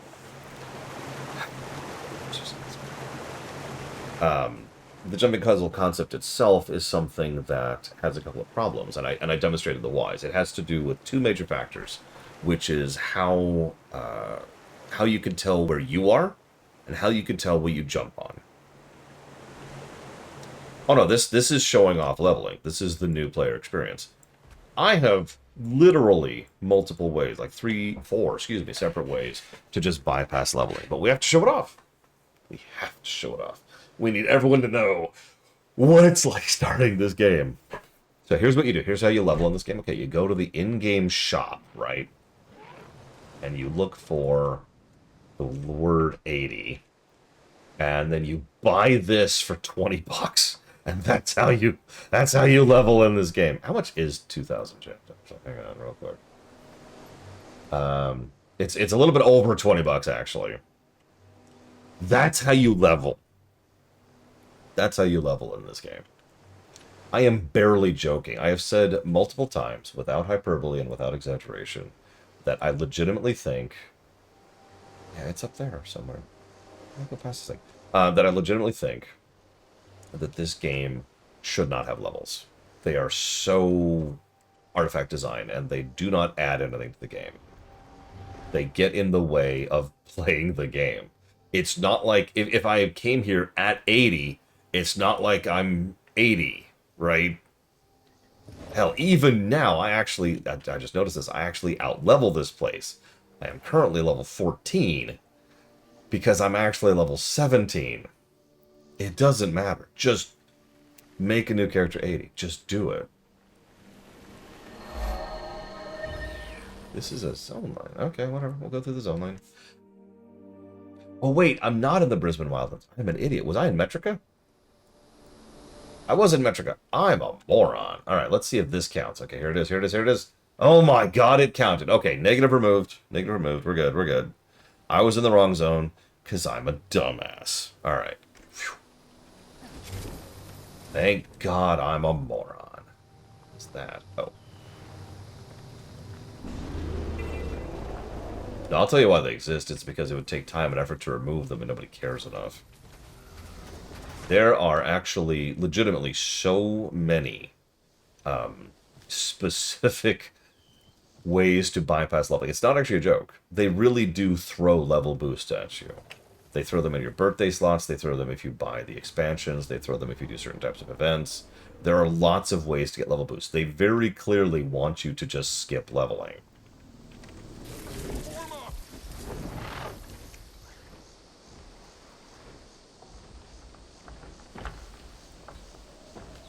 I am a Sylvari Elementalist. could tell because I have a hammer. What? And I set things on fire with my hammer. Bam! And then I spin. And this is taking longer to kill this thing than I thought it would. I was just trying to be funny. Yep, best class in the game. Don't play Ella. Let's start off with Ella. Don't do it, just don't. Hey, Von Falkenstein. Thank you for the donation, TSP. I do always appreciate. And yes, the temporary setup is... I don't want to sound complaining. I am grateful for having a setup.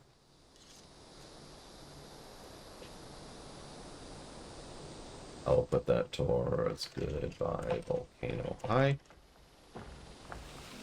In other waters. And Road Warden, you got it.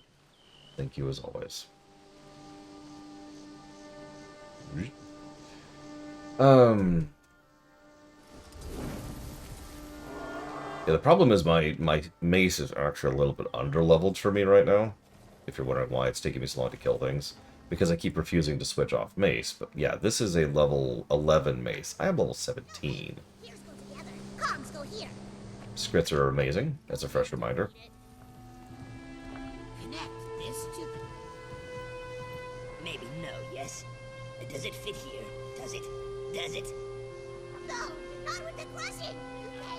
Run, please! You know what? Sequence detected. Scanning.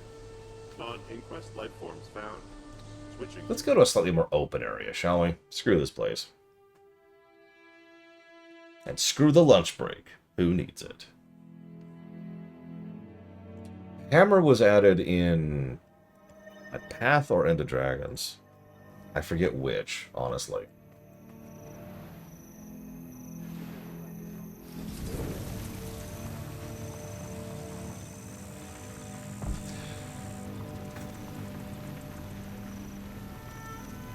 The problem is, as much as I want to disagree with you, Wrecker's Beard, I actually can't.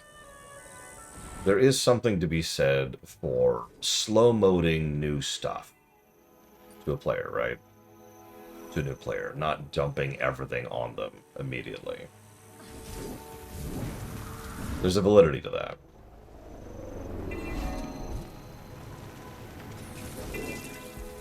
It irritates me, because leveling is so often badly designed. But if I'm being 100% honest with myself, the main problem isn't the fact that leveling exists, it's the specific design of leveling, right? Like, a lot of games think of, a lot of MMOs, excuse me, well, games in general, think of leveling as that thing you do to pad out the runtime. As opposed to, you know, something that can be part of the gameplay, something that can be fun or interesting, or something that you can design and actually add some cool stuff to. Really? Is it through here? Jesus Christ, it's been too long. It's been too long and I don't know where I'm going. Ah, I hate everything. Okay, let's go this way. Yeah, exactly, Rex. Like, I would prefer a game which slowly edges you into things and has well-designed leveling than a game that's just like, here you go. Deep end, fling. That would 100% be a quit point for several people. I guarantee you at least some people would look at the game. Like imagine if you hopped into Guild Wars 2, and it was like, here's one of every weapon, and here's, you know, like level 80, all the utility skills, all the elite skills, have fun. And people just be like, ugh.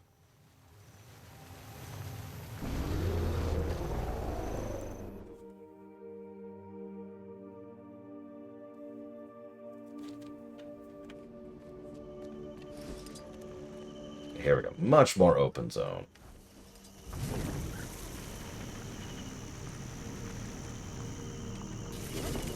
Why is this gate closed?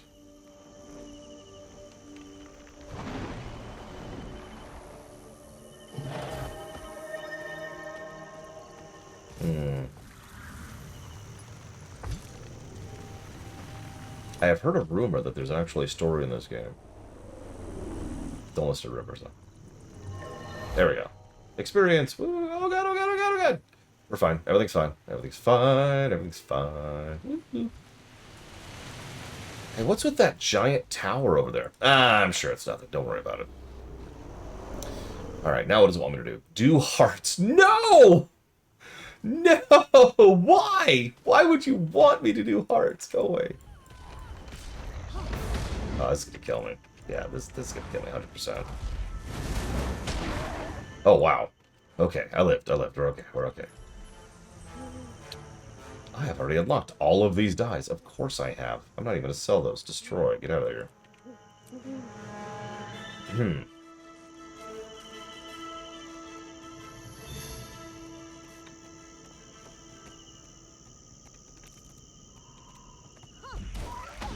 I mean, vanilla story is kind of whatever, honestly.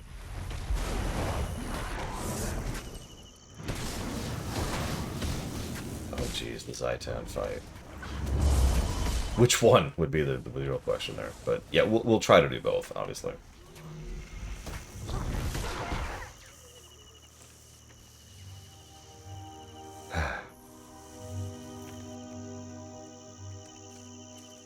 What level am I? Oh my god, I'm only level 18.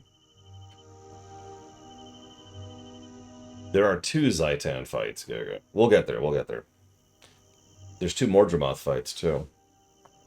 And 2 Kralkatorrik fights. Sensitive trend. There's only 1 Jormag fight, and only 1 Primordus fight, which I find interesting. But then again, we'll talk about why when we get there, because that's actually a specific thing that was happening. I guess I'll go take a lunch break. I'll see you guys in a bit.